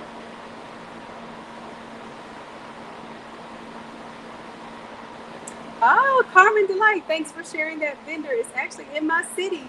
And y'all check this out. That's one of the companies that you can get a net 30 account with, okay?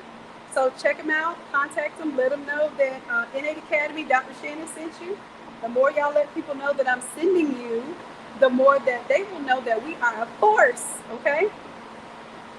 All right, even if it doesn't give me any kickback or any type of affiliate, but if you let them know that I sent you, next time I go asking for something for us, we should have a lot more pull, okay? That's whether I'm asking for a discount code or some equipment that we can try out, that sort of thing. So let Grinchy know your girl sent you. There is another one too. Let me give you that one. It's MAC Papers. So if you don't have a Grinchy, you have a MAC Papers more than likely. There's the other link. And this is so that you can get that corrugated plastic out. All right. All right, so now that I have my, oops, I'm on the wrong window. Control 0, let me zoom out. Of course, I would get the rest of my ornaments in order. Let me just do this thing here. I'm going to rasterize it. Then I'm going to apply my layer mask. I'm going to do the same thing for all of these.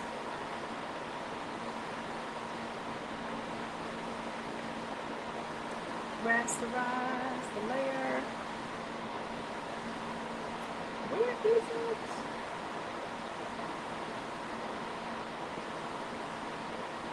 There it is.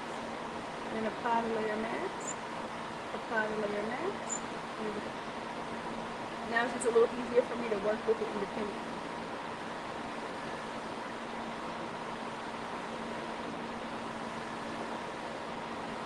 Now I'm just going to go ahead and pretend like I put all my hooks on here because I want to get through. You don't have to put the hooks on, y'all. Like, that is just something I feel like looks more substantial and makes me look like a higher level designer. It will make you look like a higher level designer too. That's why I'm going to teach you that. But you don't have to do that. All right, so next I'm going to go ahead and I'm going to make a smart color here. Because right now it's red. So I'm going to take this and I'm going to show you how to make a smart color. So I'm converting that color to a smart object. And then I'm going to, everywhere I saw that color, I'm going to replace it for my text. So of course you all won't have to do this in the template because it's already done for you.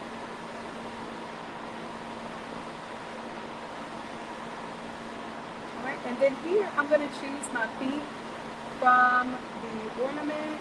I really like this kind of rose pink here. And I'll choose that swatch color. And let me go ahead and do it. I would normally duplicate that layer first and then change the color so I keep my original red if I want to go back to that red. Alright. And then you'll notice here that I may need to change some of the levels because this color is looking a little bit darker than I want it to look. So I'll go here on top of my group and I'm going to find the levels adjustment. And I want it clipped right underneath. Actually, I can go ahead and clip it underneath the color but above the glitter there. And as you can see how the word happy is changing there? Based on what I'm doing here to the levels. I'm going to zoom in a little bit so you can see better.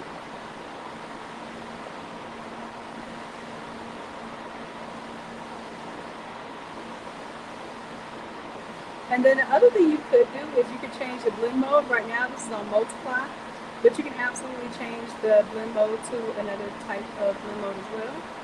See how they got lighter there? So I'm going to stick with that one. But where there's one level's change, there must be another. So I'm going to alt, click and drag that above the other glitter.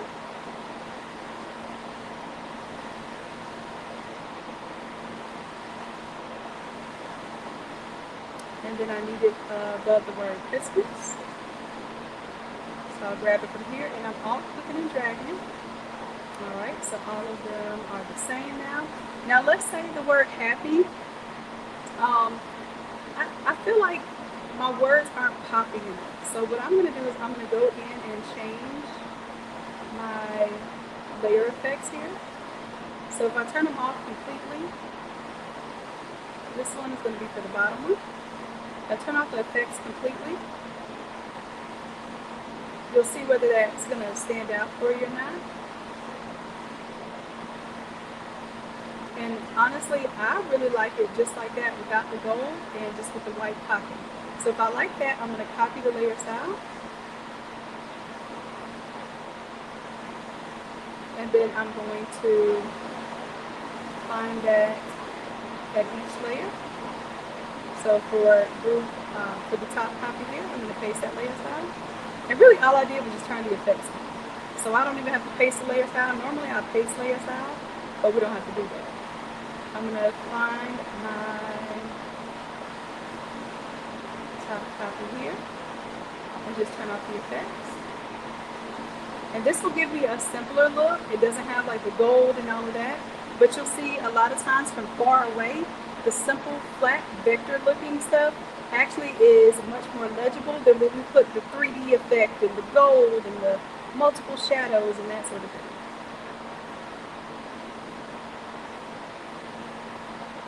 Alright, so let's just turn off the effects here. Alright, and finally for this color here, I'm going to take my smart color, pull it down here, and I'm going to right click, I'm going to copy the layer style, because whatever this layer style is doing, I want this layer style to do. So I'm going to paste the layer style here. Then I'm going to turn off the green. Look at that, y'all. So what's going to happen is, now this is going to, no matter what your color scheme is, it's going to change that for you. So let's go ahead and pull up a side one. Now notice how the pink in the image that I did for the building isn't really the pink that I want. So what I'm going to do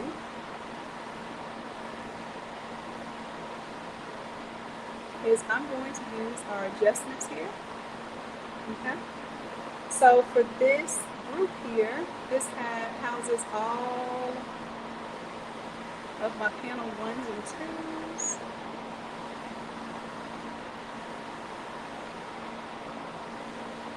Alright, so for my entire side view.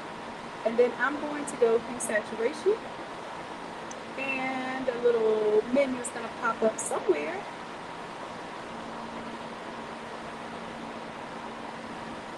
Now let me close down this layout. There we go.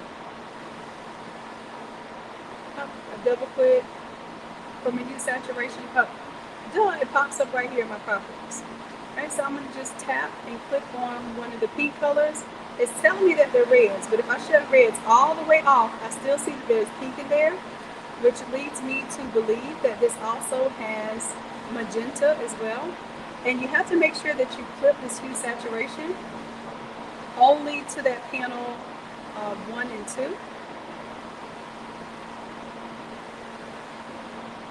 Well, actually to the side 1, my apologies. So I'm going to create a quick mask there. All right. So that way it's not affecting, because I want to keep this pink. I like this pink.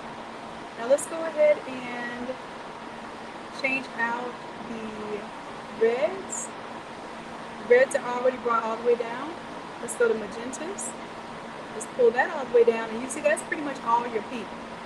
So if I crank the saturation up, it lets me know where I'm going with the color.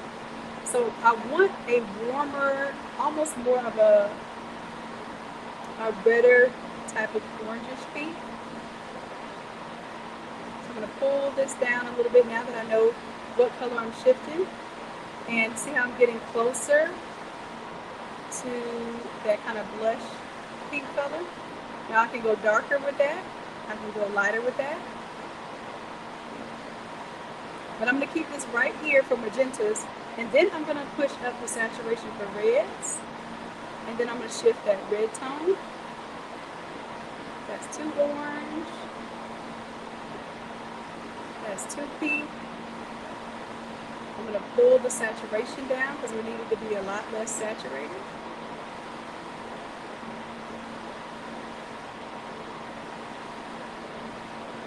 There we go. And I can make it lighter or darker as well.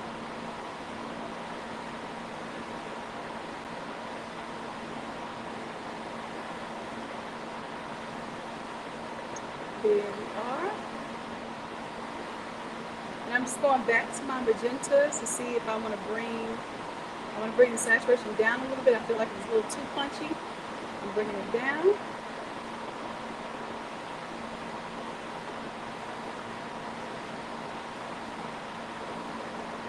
And that looks more like the color that I want it to look like. Now I can keep this garland on here, but because it has more of that Whoville look to it, I'm actually going to turn my garland off for this one.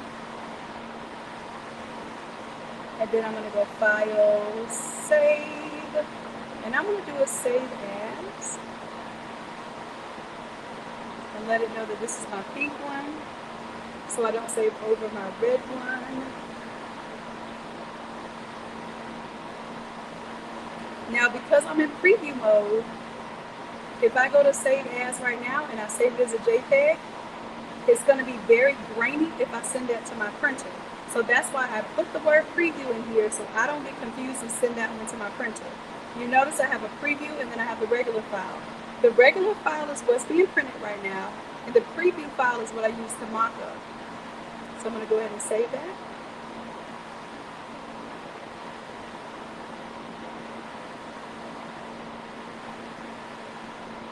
And now when I come over here to my accordion style, I made this little mock-up for you all.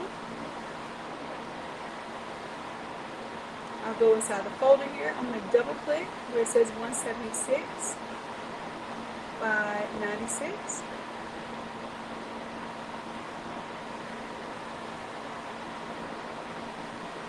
Alright, and there's my little preview pink one there. I'm going to drag and drop it like it's hot.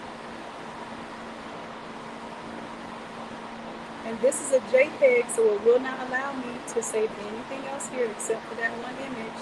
So I have to delete the layer underneath. And because it's a JPEG, I have to flatten the image.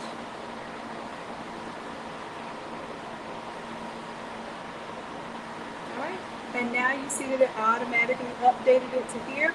So what happens with this is a really cool effect. When you come from one side, let's say I'm coming from the left side of this thing, I only see the house because it will make that image look continuous from one side. When I go the opposite way, I will only see the words. But when I'm standing right in front of it, I see both the image and the words, and it makes this really cool effect. Okay.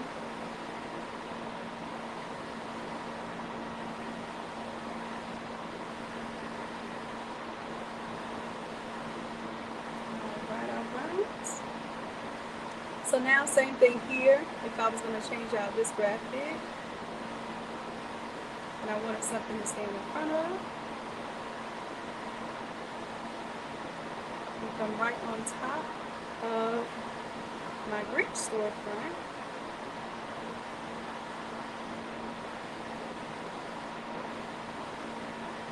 And this one I really don't need the tall image. But what I am going to do is, remember all that hard work we did for the hue saturation? I'm going to go ahead and do that for the entire image and watch how I can do it. I right click, duplicate that layer, and I'm going to toss that over to my AI image. Boom, look at that. Alright, since it did exactly what I wanted it to do, I'm just going to merge that down. Now, if I was doing like a Barbie pink house, I would not have merged that down. I would have just saved this as a variation, but I'm not doing that Barbie pink version. But some of you may want to do that. Alright, so now I can just save that.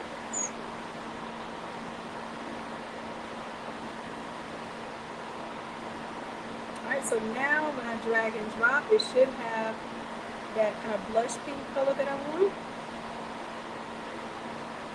And if it comes in too large, that's fine. Just go ahead and flip it down. And I'm just going to drag it underneath an existing clip. And then just kind of move it around until I see what I want inside of it. Alright, so that's that. And then let's see if I have some other elements here I can use.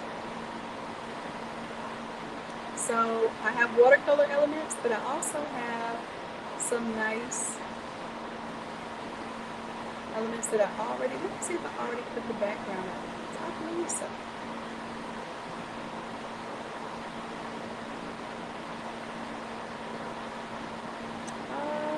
Let's see. I thought I cut them out, but if not, there's no problem. We'll just go ahead and cut them out. Oh no, I didn't, because I did this in Canva. We're showing how to do very similar layouts in Canva.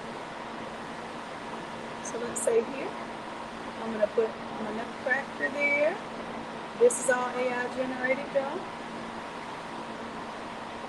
And then of course, I'm going to clean up that background.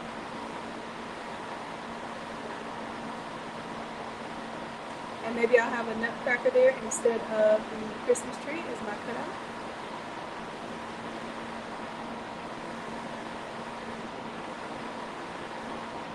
And just give it a little time to render that.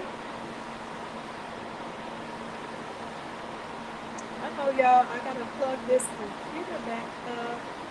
So let me see if my extension cord will reach this far.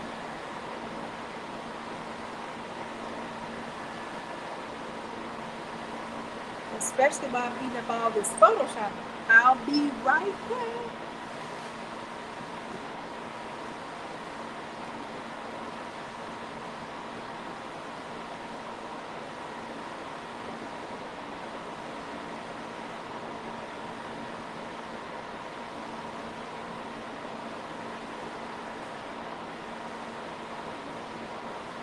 Okay, that's close.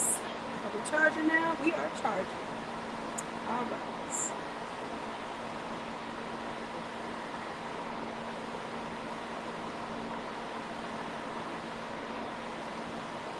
I don't know what is taking Photoshop so long.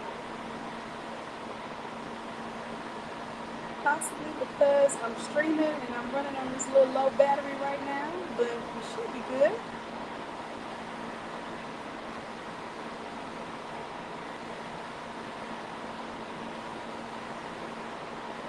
Y'all know me, I'm gonna go find something else to click on in the meantime.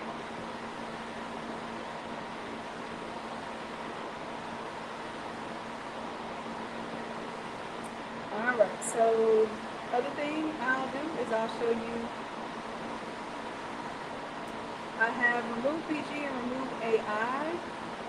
I would say I like remove PG better, but the remove AI I get more credits. And let me go ahead and cut that out. And see, Photoshop. So Photoshop confused the hair right there. I'm sure I can add it back. But my issue is I don't like how Remove PG can do a much better job of removing the background than Photoshop. There I said it. Like, y'all know I ride Photoshop, but for this one, um, I'm not that impressed with the background removal tools from Photoshop. Let me see if I can show you that same example. Let's see if I have any credits left. I'll be using my credits up on y'all too. I have 4 credits left because I cut out all of these AI graphics for y'all. Alright, so let me grab that same exact image.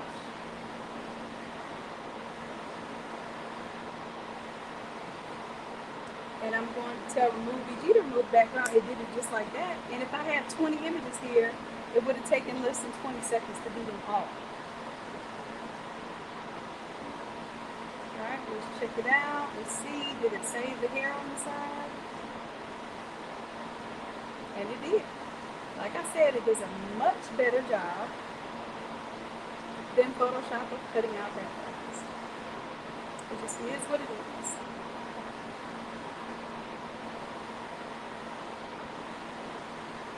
Alright, so I'm going to pretend like this is one of my cutouts. And again, the cutouts have to fall within a 4-foot by 8-foot board if you want it to be one board. Like this arch here would be 2 boards. Okay, it just would be joined in the middle up here. And of course, you could cut out the center there. Alright, so now I'm going to place that there instead of the tree. And then go ahead and turn my tree off. So I'm literally building a mock-up in real time, showing you all what you can do as well. Now let's just say for the floor wrap,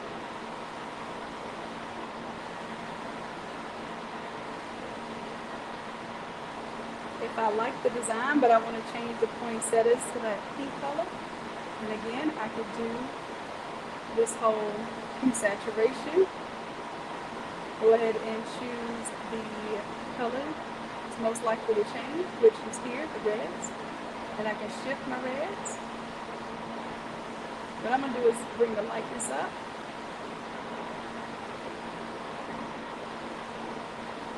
And then shift it a little more pink and orange and not so red. Bring the lightness up. Get it away from that purpley color.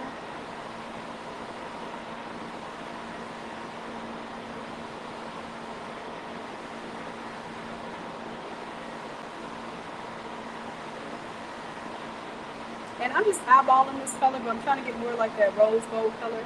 That looks about it. And then what I might do is for the magentas, do we have any magenta in here? It looks like it doesn't have much magenta at all, but it does have some greens. So I might take those greens and make them pretty much silver. I might make them gold. Let's see.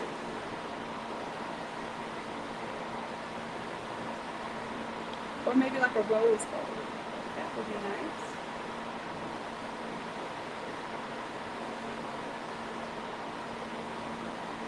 Alright, and then I'm just increasing that lightness there. It's a little too purpley. There we go. And I think I have some yellows in here. I'm sure I have yellows because yellows is where the golds are. So if I want to keep my gold, I probably would just redo this one and get the colors I want. Because right here, I'm still seeing some, I'm sure there's gold and green in there. Just having a hard time picking that out.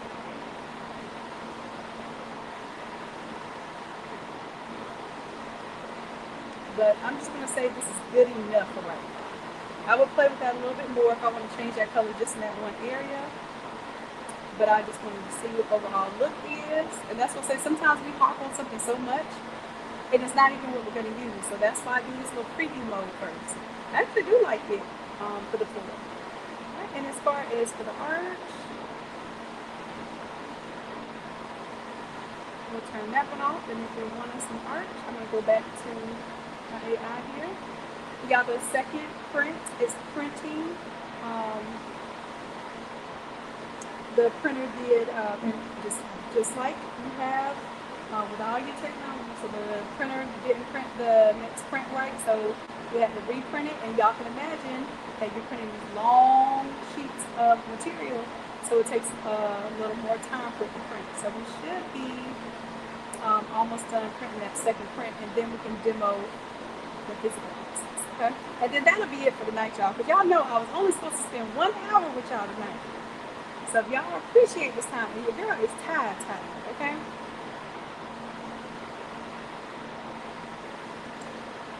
Just know that I'm here for y'all. Miss Lynn is here for y'all. We have definitely been pulling this thing to give you all some really great content, but we also have something else that we're in the works of doing. So I want you all to stay tuned. We should have an announcement soon of what that is. But in the meantime, in between time, let's stay on top of this design. Alright, so I'm going to go ahead and look for an arch. See if I have an arch shed that I really like. In that pink colorway. You don't know what? I should have used my test room because I have all sorts. And I want this one to be the hyper-realistic, but not necessarily the Grinchy style. So what I may end up doing,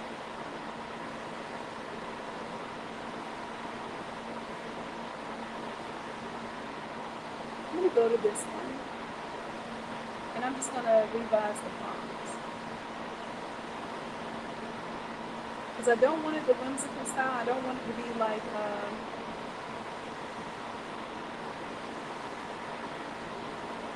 instead of the 7, let me go to my test line.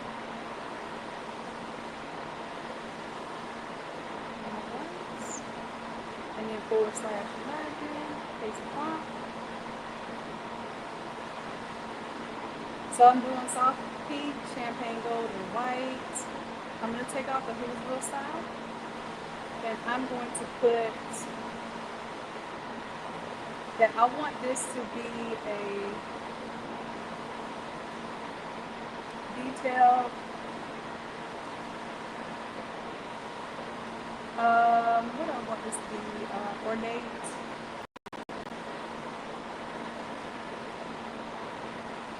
Stone column.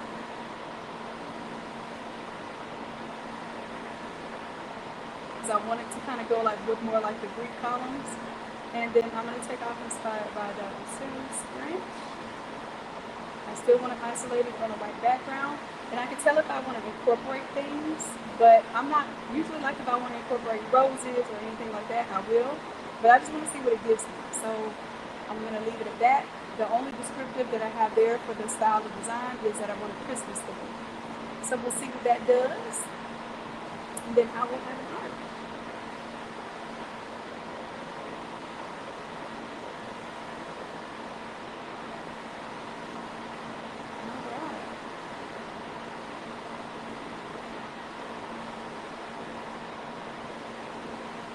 And then over here, let's see another element that I might bring in as a cutout.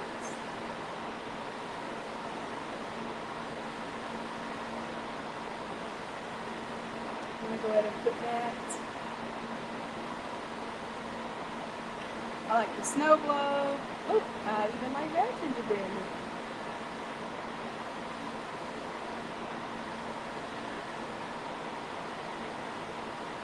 I'm just going to go ahead and place this one here.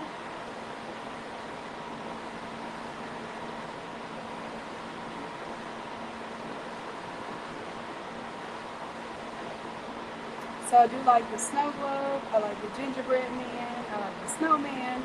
But you can imagine any of these things you can put in here. I really like the globe. And before I bring the globe in, let me do the globe. I have how many more credits? 3 more credits? Okay. 1, 2, and drag it, hit start, and watch how fast it is. All 3 of them are done. That's why I like this thing.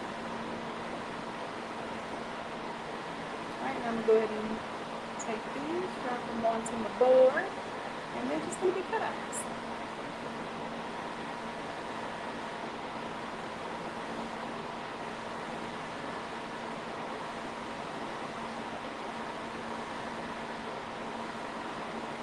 And I'm gonna drag that up so I can see it.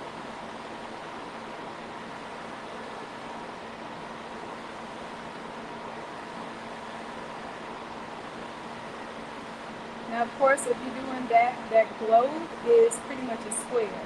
So if you want to do it 8 feet tall, you're going to have to do it 8 feet wide, which means you're going to have to use more than one board for that. So you have to determine which of these elements is worth like blowing up and making bigger. I'll go ahead and turn off my gifts there. This cookie looks so good.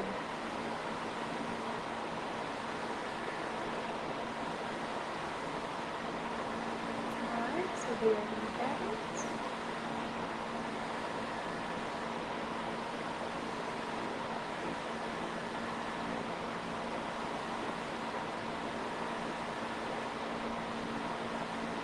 And then stomach. And yeah, this is literally, I don't know what a customer is going to be expecting, because when you're doing these kind of party layouts, you are suggesting a style to them. So the idea here is that you have a way of expressing what you can create for them. But then also you have to put so much energy into the final large-scale image that it upsets you if they say change something or they don't like something at all.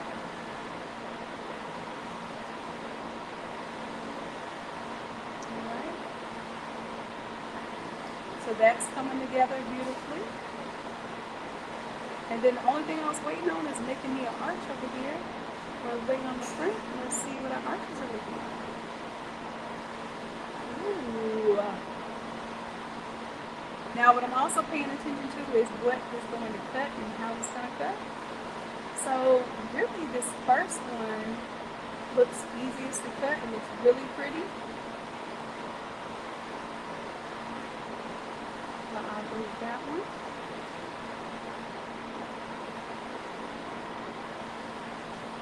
Gorgeous, gorgeous. Opening the browser.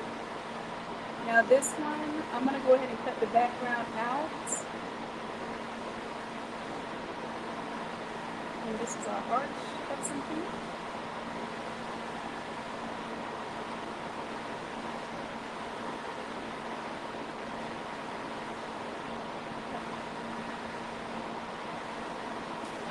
Oh, it's time. Oh, I thought something that looked with machines, you know, technology is our best friend. And sometimes is our biggest obstacle. All right, so we're ready. So y'all listen. I'm gonna go ahead and I'll bring this in for you all just so you can see how I put out that arch without being in here. And then we're about to get the rolling. So y'all go ahead and wake up anybody that was taking a nap. If your accountability partner is done fell asleep real quick, go ahead and wake them up. We're about to get rolling. Alright, so I'm going to show you how much faster this does the selection method when you just have only the image by itself and not a whole bunch of other images in the background. Okay, so it should go faster. Although,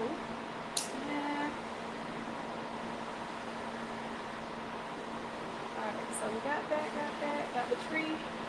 Some of the tree isn't included. We want the tree, sir. There we go. Alright, so I have everything there. Boom. Cut that out, and then when I close out of this and hit yes to save, it should clean up that background there. So now I can drag it and drop it like it's hot right onto my stage here. And now we have a cohesive set of files to propose to our customer. And then here you can see, do your colors all go together? For this one, I would I would bring a little more pink into those columns, and then that would be a set. All right, so I'm gonna go ahead and save here. I'm gonna close out of this, and then we're gonna get on to the vinyl. All right, so while I'm doing this, let me see if I can see you all. Make this screen disappear. All right, remove it from the stage. All right, all right. So Miss Lynn, look, Miss Lynn ready to get to work. I want to talk to you for a second and introduce you to the people. Let's see, y'all. And y'all know in 8 Academy, we show love. So we're going to show Miss Lynn some love before we get to working to let them know we appreciate it. Staying up late, hanging out with us, showing us all the juicy details that won't nobody show y'all the professional version of. Y'all, I'm trying to tell you.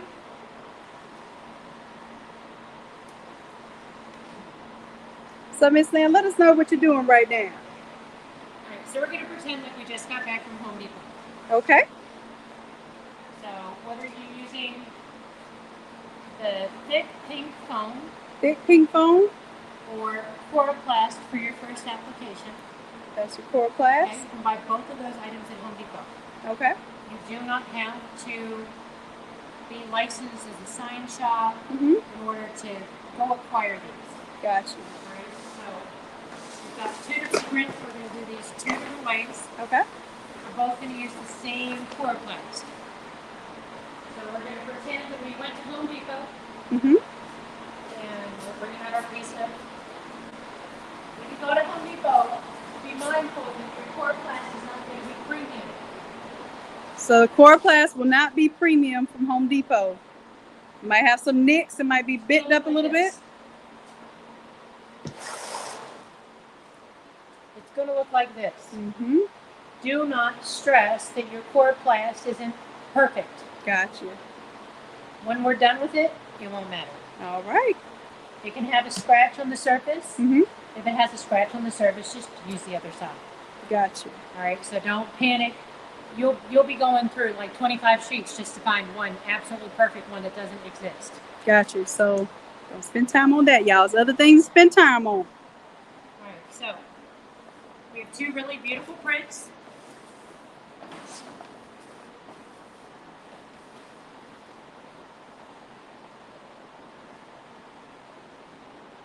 Shannon's going to lay one by hand. Oh my goodness, I haven't done this in so long, y'all. It's gonna be fun. Using a machine. So you get the machine?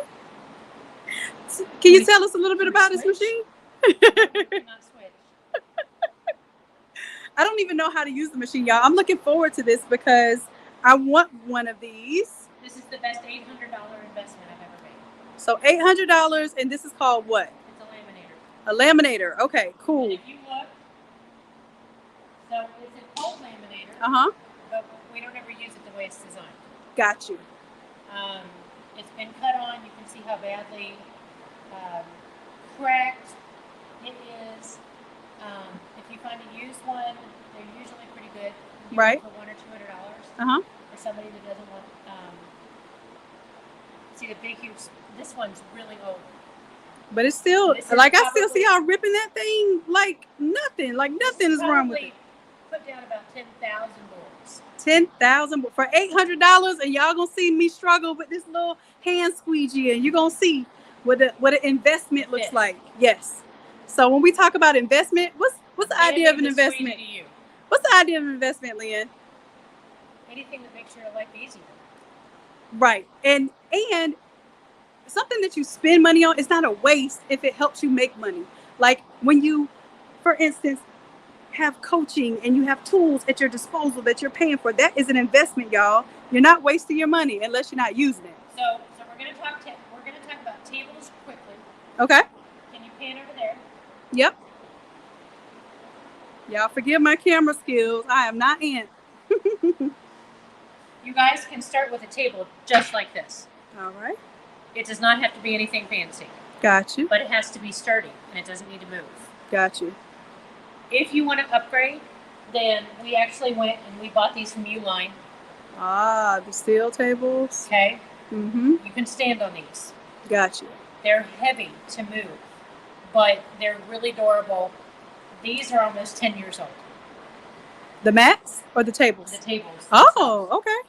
So just be wary of, mindful of what you buy. So you can build this for under $100. That sounds like a play. These cost anywhere up to $1,000. Yeah, they do.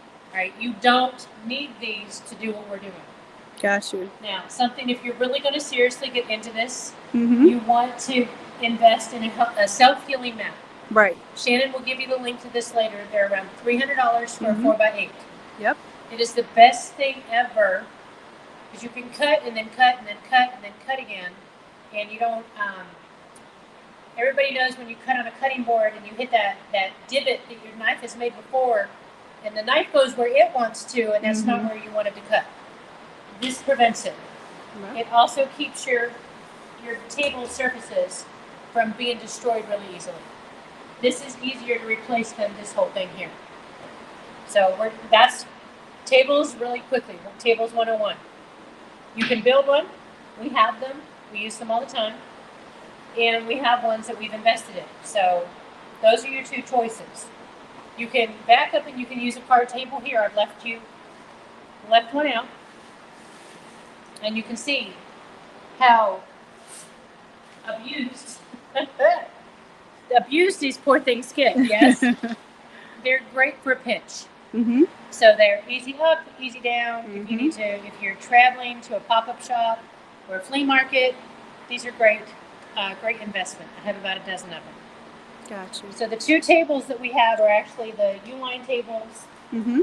Here, and they have the self. See, this is what happens when these are brand new. This is how much we use them. I see that. So they are maybe 4 months old. But you all do a lot of volume. We do. We're a lot of volume. Yeah. So we should pray for that type of success. We are not normal. It ain't nothing but God. So this is the one that Shannon's going to be laying down. Yay. So we're going to set the camera up back so that they can see both of us. Well, the mic is really low, so they're probably going to have to see one at a time. I want them to see both. If we can do both of us at the same time. It just pull it So back. For a couple minutes, we're going to go maybe mic-less. Mm-hmm. Okay. So that when I'm done with that mine, you're still struggling with yours. Gotcha. You want to show the struggle, eh? Okay. Well, I want to show the benefit of right. I get it. Why, hands down every single time. Right. I will have a laminator. The very first one that I started with was a nightmare to learn with. Uh-huh. I always look for one that has stands on it. Stand. Y'all see that one has a stand? I can just line my table up to both sides of it and go. I like that. Got you. So. All right. So I'm getting set up, y'all. So y'all won't hear too much. I'll yell if I can. If it's something y'all need to hear, let me check the comments. Make sure y'all can see everything before we get started because we got to make this count. Hold on, y'all. Let me see if I can see y'all's comments. In the chat, let me know if y'all ready for us to do this thing. Give me a 100. Go ahead. Let us know you're ready. Yep, they see us. We're good. Okay. All right. With me, I'm going to look at my line, and I'm going to bring it to the edge of the cortex. So that line is lined up. I'm going to come down here, and I'm going to look at this line. So see how it's off? That means our whole, we will be able to sort the flute and cross over the flute. And we're going to come back up, and we want to make sure that this line is right on the edge of it. So once it's in place, we're going to double turn the measurement needle.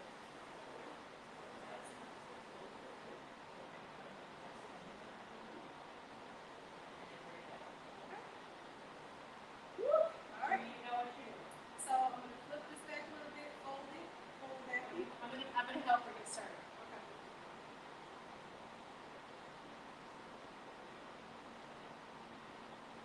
It's easier with two people.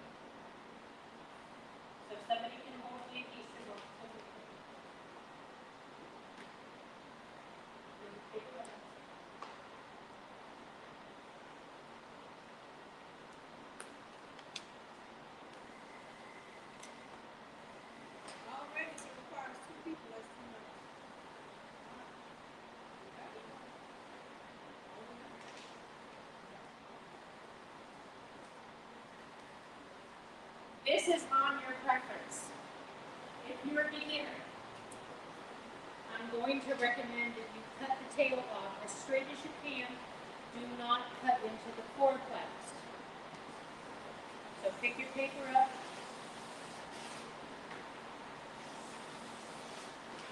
Remove your paper just like that. Okay.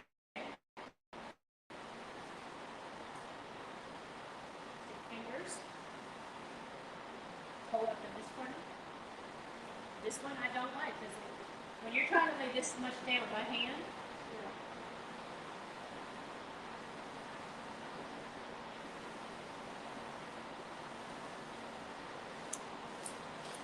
you'll want to get maybe a wrinkle or two.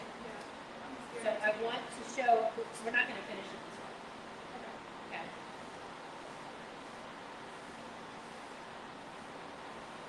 Okay, so we have wrinkles. We're not going to sweat about it. Sometimes you can pick them up. Your fingernail is your best friend. Take the back of your fingernail and just push it. Watch it disappear. Push away. It's a smooth squeegee that you can control. And look at that disappear. Okay? So imagine if we had to do that the whole time. Yeah, imagine. Okay. I'd rather imagine than do it. So now we're going to do the same thing over here. Okay. So we have a laminator now. What did I teach you? Can I bring it closer now? Yes, you can. Yeah. Y'all, that hand part, y'all already know. Now, there's in the middle, if you had to, there is like a 51-inch squeegee that I do have, but it's still possibly going to give you those wrinkles and bubbles. Because every time. it doesn't apply even pressure the entire distance of the material. So that's where those bubbles and stuff come from, human error.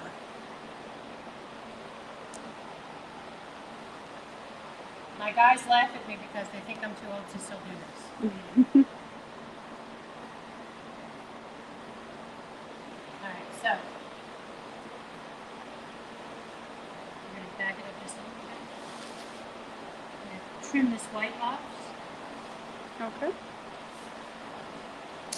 These are my favorite tools. I like the ones that are heavier. I have arthritis really badly. So I like a nice heavy knife that I can hold. Alright, so we're going to line it up again. You want to make sure that just a hair of the chloroplast is sticking out over the edge. The laminator is going to hit the chloroplast first and the vinyl second. If it hits the vinyl first, it's going to mess up your alignment. Okay, so y'all heard that. Chloroplast has to be peeking through first. So see how it touches and nothing bubbles? I see that. Okay. Now my guys that work for me are in their 20s. They can just whip this out. I saw them in action today. They were wonderful. Okay. So it's almost the same thing. I'm going to make an adjustment. I see a bubble I don't like. I'm going to pick it up, straighten it out a little bit.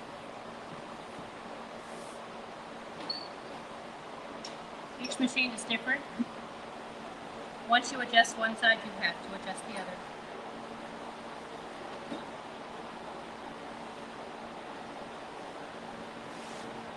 And this is what changing the height of the roller is in relation to the So material? I don't really tighten it up. This thing is heavy. Got you. So the weight I use the weight of itself, but I try to make sure that one side's not tighter than the other. Got you. Because then you'll get a big line of bubbles down the middle of it. That makes sense.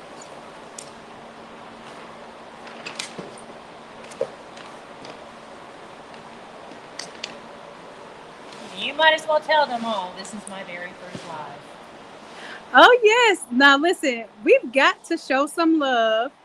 Y'all have to drop some hearts in the chat because this is Lynn's very first live. Camera. She's never on camera, but she's super sweet. She's super smart. And y'all, guess what? She's a creative / engineer just like me. Background in engineering and graphics just called her. Actually, this print shop is one of the biggest print shops I have ever stepped into. And I started as homeless in my car with my kids. Y'all hear that? Started it. You said started where now? Homeless. Homeless. In my car. In her car. With my 13 and 15-year-old in the back seat. Y'all hear that? So when I tell y'all these stories, like, these are not just stories for the sake of trying to get likes and clicks and views. This is real life. Do you see how quick she just did that? This is real life. And real stories that show that if you have determination and you're guided by God, look at this. No bubbles. No bubbles. I'm going to take you all the way down this thing so you can see. Even pressure. You can even see the lines of the corrugation. You don't see any bubbles in there. No bubbles. It's beautiful. Beautiful. Look, this is how y'all stuff is going to look when you do it. Oh, they throwing the hearts. They're saying, oh, she bad. Okay. All right, so your next tool that you want to invest in. They make all different kinds. I like this one. This is a Coro claw. Mm-hmm. Okay. It has a handle. You can buy it on Amazon. This thing is thebomb.com. That's all I'm going to say. Yep. So we're going to walk backwards, and I'm going to show you what this thing does. So we've got a little bit of vinyl here. We're going to cut it off so we can have access to the edge of the board.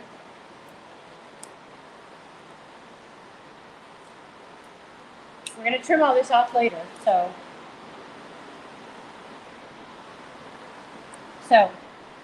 this is for the outside. This is for the inside flute, okay? Mm-hmm.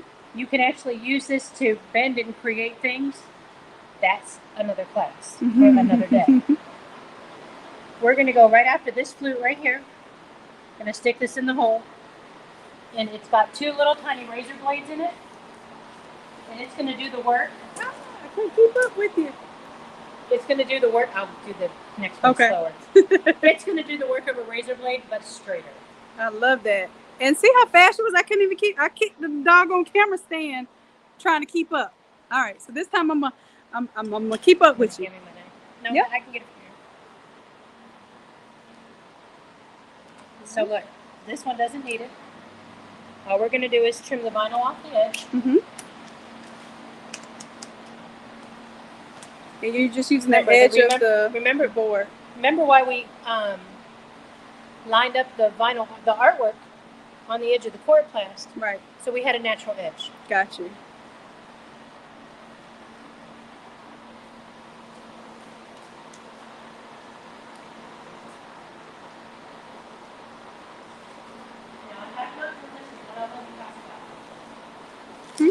I have not been listening. What all of you been talking about? I've been talking about prepping the artwork and making sure we're using high enough resolution images. Have you talked about scaling? When they get a hold of the prints, what to do with them? No. Mm-hmm. Okay. Nope. All right. So this is what builds. It's a loose knit. Y'all look. I went to Walmart trying to get ready for y'all and got this tripod, and it's over here showing out. All right, I got the loose knit tripod. Okay. When we have it available, when you purchase these, we make the artwork come with the tabs already written on them. You don't have to worry about trying to set this art up. All you have to worry about is setting this art up. Right. So that, yeah, okay. I did tell them that. We do the rest. Okay. I don't want y'all stressing out like, oh my gosh, I don't know how to put the edges on it. You know where to cut. It already comes, all ready to go with the lines already on it. So what we're going to do is we're going to find our edge flute. Going to make a mark right there. We're not going to cut the whole way through this time. We're just going to put part of a flute in. Okay. This is the whole thing. If we want the piece to come off, we don't want to do that this time. We just want to score it. Okay. So if you look now, it's going to bend. Mm-hmm. Okay. It's still attached. Okay.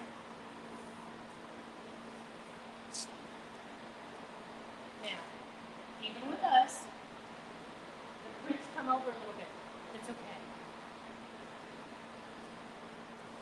Okay, so right like there, there's your tab cut. That's it. And then it creates that fold for you. Okay.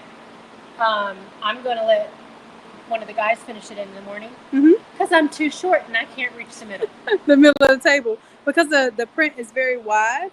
So would that be what you do in the center too? Is the So it to do a depends. score? What I just noticed, Mhm. right, is if you notice we started here on the print, Mm-hmm. we end here off the print. Yep.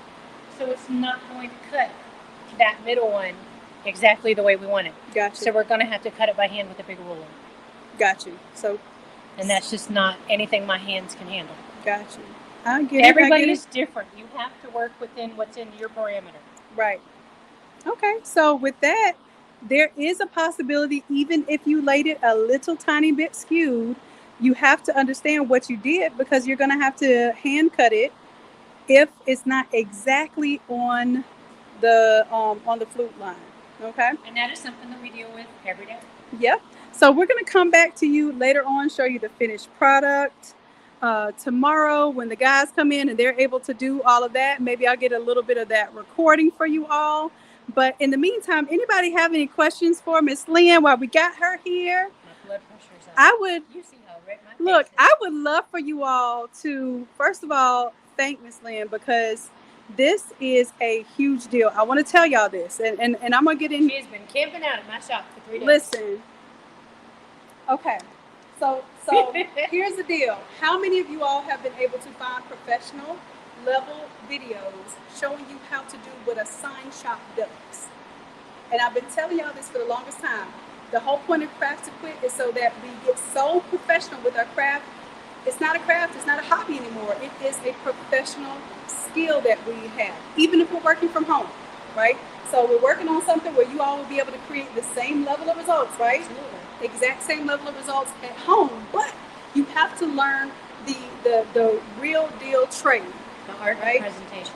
Exactly. So that when you go and you present to a business, they don't care that you're working from your home. When you show up and your product looks immaculate and looks like it came identical from a sign shop. And that's what we want to teach, okay? We want to make sure that you know the proper materials, the proper methods, and then also that you're quoting properly so that you're actually making money and that you're not spending time just doing it because you love to do it and you're not making enough money to actually justify learning doing this and hopefully making this replace your 9-to-5s, which is what many of you tell me you want to do. Okay, so what happened? Because now I've got an 80-hour week. Like, listen, okay, so I already told them that it's a 24/7 versus a 9-to-5. But the feeling of doing what you really love to do, hands down, I can't imagine anything else. I am unemployable. Like somebody could not say, you know what, Shannon, come work, because how I am at this point. Absolutely. Once you know that what God gave you, like God gave you everything that you needed to it's make the freedom to control your own life. Absolutely. And improve the lives of others, which many people don't talk about that. But being an entrepreneur, you have the ability to help others, employ others, pour into others. When a lot of times when you are a full-time entrepreneur, you barely find that time to pour into your How own many craft. how many of your team is in Atlanta? I think Atlanta is our number 3 city. So we have Atlanta's number 3. So Houston's number 2. Number 1 is Jacksonville. They are always allowed to come here and learn. Look at that. Listen, there is an opportunity. Like I said, we're going to talk about this. Me and Lynn will be talking about some things that are some big things. Some big things that are As really... of January 1st, we are launching like so many different things for that. Yes. From supplies and learning to literally drop shipping these prints to your door. Next day. And even if you're having trouble, there's even some opportunities to have things drop ship. Final product to you, same day. That'll be later on, but we'll talk to you about that process, like unmatched, unheard of, same day pickup, even if you do not live in Atlanta. And if you do live in Atlanta or want to hop on a flight and want to come down and make your own content, putting your own things together in a real shop, we're here for you. So, like I said, I thought tonight would be a very, very special treat. I'm going to. This is not going to be the last time I'm up here at the shop. Not going to be the last time I'm talking to Ms. Lynn and bringing you all this information, because I really want to get down to more of the scoop of how you got here, what brought you to this place, and I want to highlight what Lynn does for others, because I think that it will give us another appreciation for what she's contributing right now, because her 80-hour work week, plus on top of that, her taking her time out, showing us this, and opening up her shop to us is a huge deal. So I want to make sure that we show up, we show out, and we do something with the information. We don't just collect the information, right? We're actually going to execute on it, right? So I think my sentence, okay. Yeah. Everybody in Atlanta knows me for, if we do not work together as a community, none of us are going to survive. That's it. That's it. You can do something I can't do. I can do something maybe one of them can't do. If we all compile all of our knowledge together, we're unstoppable. Unstoppable. And that's what God created us to be. A unit. One. Just one. There's only one.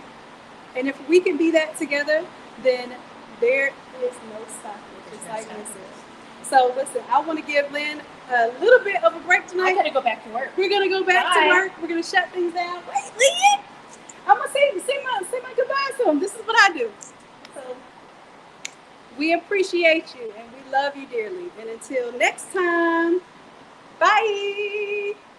All right, y'all. Make sure y'all thank Lynn. Make sure you comment on this video and please share it as well. I know this content is gonna help someone. I love y'all.